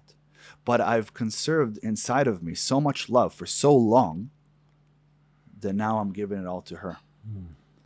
And because I know that's supposed to be my wife, if she's not going to be my wife, she's going to leave me, or we end up separating because of whatever problem, I know I gave 150%. So I don't look back and say, what did I do wrong? I gave 150%. If she takes love and says, you know what? I don't feel the same because all that love is just making me get pushed back. She's not meant for me because I'm a person that loves. And unless I love you, I cannot be with you. That's why I can't cheat on you. How can I cheat on you? All I see is you. Who else am I going to see? Nobody. Make sense? Yeah. I mean, it sounds like a dream situation for a woman. A woman wants this. That's what she's looking for. It's hard for a woman to, just like it's hard for us to find a quality woman, it's hard for a woman to find a man that is that loyal and faithful on such a deep level and wants to give a woman so much. And especially now, when you give a woman too much love, too much respect, then they Step all abuse over you. Exactly. Yeah. And that's when you got to go. So you have to find a woman you can give all the love and respect to, and she's not going to abuse that power. Give her everything. If she disrespects you, if she doesn't appreciate it, go. Mm. Go. There's 4 billion women in the world. What are you doing? I kind of felt like all women are like this. It's just No, I fundamentally promise who women are. It's not. It's like all men are the same. We're not. Mm. All boys are the same. Have you ever been with a man? Be with the real man. Can't say all men are the same. But it's so hard to find quality women, and then you start disqualifying them. Like, okay, this Correct. one, I gave her all the respect. She disrespected That's me, where- gone. That's Man, where you the gotta go through frequencies. so many women. That's where the frequencies come. Mm. If for 3 years I'm with nobody, and I'm waiting for the right person, and when she comes, I'm literally attacking her. I'm like, it's you. Mm. You didn't waste your time occupying yourself with With a other woman who's women. taking a position that your dream woman could take. No, who cares? Yeah. You didn't waste time on They don't matter. Yeah. I'm on a mission. Yeah. I'm not here for anybody. You know, I think men are, it's now like trending to think about money and business and entrepreneurship, but finding the perfect woman, I don't know that like men are really preparing for this for a Every- decade like they are for business success. For Every example. man today is an entrepreneur. And every woman is a model. It's all BS of the 21st century. Let's be real. All these men are not entrepreneurs. They just say they are. They dream of being. And all these women are not models. They're just putting themselves on Instagram thinking if I take a naked photo, then I'm a model because she got some likes by a bunch of weird dudes who are never going to be successful because they're wasting their time on other women. You want to be a real man? Unfollow every single woman on Instagram. Unless it's your wife, unless it's your girlfriend, unless it's your mother, your sister. Unfollow all the women. Don't follow one woman. Never watch porn. Every time you want to go there, slap yourself in the face. Don't jerk off, and make sure that anytime you sleep with a woman, sleep with the one that you love. I promise you, all your problems will go away. It takes time. You know, I opened my Instagram up and my Instagram homepage is filled with the women that I like. It has scientifically calculated what I want to see, and it is addicting. I mean, even me, I'm totally mindful and aware what the social media is doing, but they have AI girls now that they're so perfectly constructed to be what I And want you to see. I understand- can't not look at them. And you are one of the men that cause the rest of the men problems. You know that, right? Tell me more. I'll tell you exactly why. Because some girl on social media who does not look good, you still give her a like or send her a DM. And she thinks she looks good. She's a 3, but she feels like a 12. And then you have all these women that want the top 1% now. Why do they want the top 1%? Because people like you, sorry idiots, put them likes, give them, save their photos. Why? For what? Who is she to you? I think you're calling me a simp. It's a simp. I don't know It's a simp has anybody move. ever called Tony Hughes a simp before. It's a but simp I may move. have just been diagnosed. But you could change it instantly. How do I change it? Unfollow them. Anytime you see a picture of a girl that you like, don't click on it. They don't exist. Pay attention. You have enough. What do you want? Yeah. What do you want? More? More? There's always, it comes to greediness. I want more money. I want more. Do the things that you love to do. You won't work a day in your life. Don't think about more money. Think about more of things that you could do to change the world and help people. Don't think about more women. Water your flowers. Allow them to grow. Nurture your garden. Don't look at the other garden of the neighbor and says, I want to have that. It's easy. That's an easy route. Nurture your garden. Flower your plants. Water your plants. Take care of your flowers. So a young man dreams about having a Lamborghini. I just use this classic example of what young men want. Young man says, I want a Lamborghini, puts a picture up on the board, Correct. thinks about it, dreams about it all day. How do you do this for finding your perfect woman? How do you visualize and remind yourself that's what you're working toward? Like, would you ever put a picture up or write No, down the qualities of the Write woman? down or- the qualities that you want. I've had even some of my best friends do that. Write down the qualities that you want. Write down the woman that you want. But at the end of the day, it might take a year, it might take 10 years. But don't settle. Don't settle. But within time, you're going to find her. And if you don't, the problem is we get more and more picky. As we Right? get older, the list gets bigger. Yeah.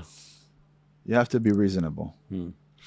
Well, if I walked around your, let's say, your house where you're spending the most amount of time, would I find like notes? Would you write yourself notes or reminders? No, anywhere, I have anything friends like that do this? that. Yeah, I don't write notes. It's all in here. Oh. I don't need notes. I actually have a notebook that I carry with me every time before I go to bed. I write down all the tasks for the next day, and then I go through them. But I don't put notes all around the house. So how is your brain organized? Like if it was like a file system or something like that, do you have sections in it? Yeah, Excel spreadsheet. It's like an Excel spreadsheet. Yeah, 100%. My brain functions a little bit different than others. It's so easy for me to do anything. So easy. How do you learn best? Like listening, talking, reading? Reading probably the best. It's hard for me to listen because if I listen, then I almost feel like I get lost with thoughts. I didn't take you as a reader, but then like you Yeah, read but- for 30 minutes a day. You're mentioning these books, and you seem like a lot of these concepts you have are so firm in your mind that are such deep philosophical that came from maybe old writings. Yeah, I So- dropped out of high school when I was 15. I didn't want to study. I thought studying was for But when did you start Idiots. reading, and why? probably when I was like 20, 21. And what did On my you own. pick up, or would you? A book. I picked up a book. Actually, the first time I started reading was newspapers in jail. Jail was the best thing that's ever happened to me. You would have never started reading if it No, was like I became reading the for best learning. one. I became the best guy in the whole jail doing Sudoku. I started reading. Yeah, Sudoku. I annihilated everybody. Is it actually good for the brain, or is it just Very fun? good. For the Very okay, good. help build your brain. And then on top of that, I started reading newspapers, which I never did before. I thought it was only for old people. Mm-hmm. And then I realized that reading allows me to picture things better. So I could see words better. So I have big words. If I want to make people feel stupid, I just use bigger words that people don't usually hear. Right? And then once I started reading, I started communicating with everybody, because before that I wasn't communicating with people. I thought if somebody looks at me, he wants to fight with me. Then I started communicating with them, and all the guys in my team, which when you're white, you go with whites. You're Hispanic, you go with Hispanics. You don't speak any English, you're a Paisa. So you're either Southside or a Paisan. But if you're Israeli or Armenian or Asian, you go with others, and that's with blacks. Within 2-3 weeks, all the blacks fell in love with me. They all wanted to learn Judaism. I would bring the rabbi in, and I would have all the black guys wearing yarmulkes and praying with me every Friday, and start doing for us Shabbat. That's when I realized how powerful I am. Wow. So like being in prison really shaped you. Like you took a step backwards to take 10 steps forward. You Correct. had to go through that experience. Correct. Interesting. And then when, I swear to God, I was supposed to be there for 5 years. I come back to go see the judge again. And the judge, after some months, goes to me. She was a Jewish judge. And that's why it's good sometimes to be, It was a Jewish judge. She looks at me and she goes, Ben, it looks like you don't have anything on your face. How's everything in there? And I go, it's great. We've been doing Shabbat dinners. I've been Wait, helping have out. anything on your face? Like, Yeah, like no fights. oh, No. like it's common to actually Yeah. fight in prison. Yeah. And I was 18, When I came to her, I was already 19. I did my 19th birthday there. And she looks at me and she goes, well, you look like you're in good shape. You've been getting along with people there. And I said, well, it's very hard for me to be away from my family, especially being here for something that I didn't do. And it's hard. It's just hard. So I don't feel good in there, but I made the best out of it. I started to read. I played Sudoku. I started doing Shabbat dinners for all the guys in there. And she goes, to who? And I go, well, the blacks took me in because they take others, and I'm a Jew. So they took me in, and then we started doing this Shabbat dinner. I started studying the Bible, and we bring the rabbi in, and he teaches us stuff on Tuesdays, and we started eating kosher food in there. And I put on my tefillin, and it's great. And she goes, wow, it's amazing, amazing, amazing. And then after some time, she goes, let me ask you, if I release you, will I see you here ever again? And my eyes lit up. And I said, ma'am, you will never see my face again. I swear to God. Except You for will in never. social media. Except She's for probably social getting media. blasted with you on social media. But then, she was like, will you let me regret this? And I said, I promise you. I put my hand on my heart and I said, I promise you, you will never regret this. I'm going to go and change the world. And she let me go. Wow. And she says, I release you. That was a wise decision by her. Yeah, Crazy. You did well with it. So, meeting you in person, you are smarter than you act and sound on camera. Of course. Why is that? Is that intentional? Yes, 100%. Why? Why don't you? Because people don't like smart people. Oh. People just don't like smart people. So People you're- don't like good-looking people. So people, you do it to you do it to build rapport with the Yeah. audience, so you can actually reach a message to them. Otherwise, they would shut you down if you tried to Correct. act more. Correct. The way I look and the way I think and who I am, if I speak to them same way you see me here, they'll step away from me. They understand they're too far from me. But They'll- don't you want to they won't relate attract to me. people who might be like who might be similar to you? You know what I mean? There's enough smart, intelligent guys. Maybe you'll have 1,000 followers instead of 1,000,000 followers, but those 1,000 guys will all be millionaires. They'll all be, you know what I mean? Well, my circle is full of millionaires and billionaires. So my circle is full of them. And we have teams. I have people all around the world. But the truth is, people like stupid stuff that I throw on Instagram. So I'll talk about relationship. Do you really think I care about talking about women and men? No, I'm here to tell men how to get better. But it won't go viral.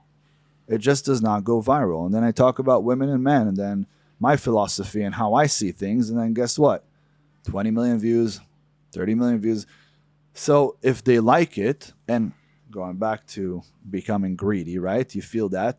What happens? Dopamine release. Holy smokes, 10 million views. I'm stoked, right?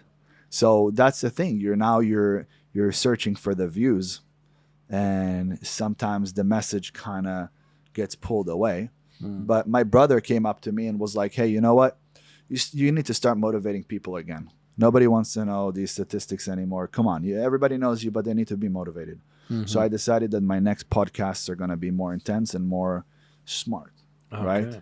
Yeah. So talk about Real quick about your brother. Is he older, or younger than you, and what does he younger is 3 years older, 3 years younger. do? And what's he do? So we have multiple companies together, and now I'm bringing him into social media as well. Oh. He's got one of the largest roofing companies in LA, makes a lot of money. We have a rental car business. We have a mechanic shop, tire shop. We have a check cashing place, like little banks. We do a lot of things, but actually everything that I have is my brother's as well. Yeah. And everything that he has is mine as well. Do you travel with him or? Yeah, we were just in Bali together, and he was here in Pattaya, but he left. Wow. Okay. He All was right. here a month ago with me. and Next then- time you're back, then let's meet your brother also. Yeah, he's one of the most incredible guys you'll ever meet. Yeah. Super genuine, super sweet, very much like you. My And I brother's think- 5 years younger, and the relationship is starting to sound similar. So Yeah. I'm curious to meet your brother also. So my brother's a lot like you, and I think your philosophy of different things he might enjoy. Wow. Yeah. Okay. I'm just, for me, it's being one way. It's very black and white, but it helps me. yeah. You know what I mean? Yeah. I came from a different life. I'm not meant to be here, not in this world, not in this time. I want a sword and I want to slay people's heads off, Yeah. I want to cut them off. Anybody who messes with me or just looks the wrong way. So I could walk with my girl and somebody looks at her and I'll turn around right away and give him this look where Oh. the intensity there. Oh. If Guys, that, did you see that look? if that Wait, look- hold on, I didn't see you do that before. That was intense. Hold on, let me get a video. Okay, We have I'm it right 2X there. mode. It's on I mean, camera. okay, give me. All right, give me the look again. so it gets very intense. Oh, it's so good. All right. The look. Everybody, calm down. We got to get the look perfect. Here, 'cause I'll I've look got a at- close so- up. We can do some method acting. I'll look at your girlfriend. Bro. That's intense. Okay. I'm not gonna look at But the truth is when people sit there and stare at me or stare at my girl, I give this very, very intense look, and people don't understand where it came from because I just look at them and go, Whoa, yeah, that is. and they look at me and they're shocked, like, who the fuck is this guy? Where'd that come? You look why like is such a that- nice guy Yeah, until you did you're that. such a nice guy, but then the killer comes out, and that's exactly why black and white for me works the best, because I either know how to be this or this. Yeah, So I'm an extremist. I'm either the nicest or the worst. I don't know how to be in the middle, yeah. right? So I don't know how to cheat, whether it's food, whether it's this, whether it's that, whether it's on women. I don't know how to do that. I'm with you. I'm 100% with you.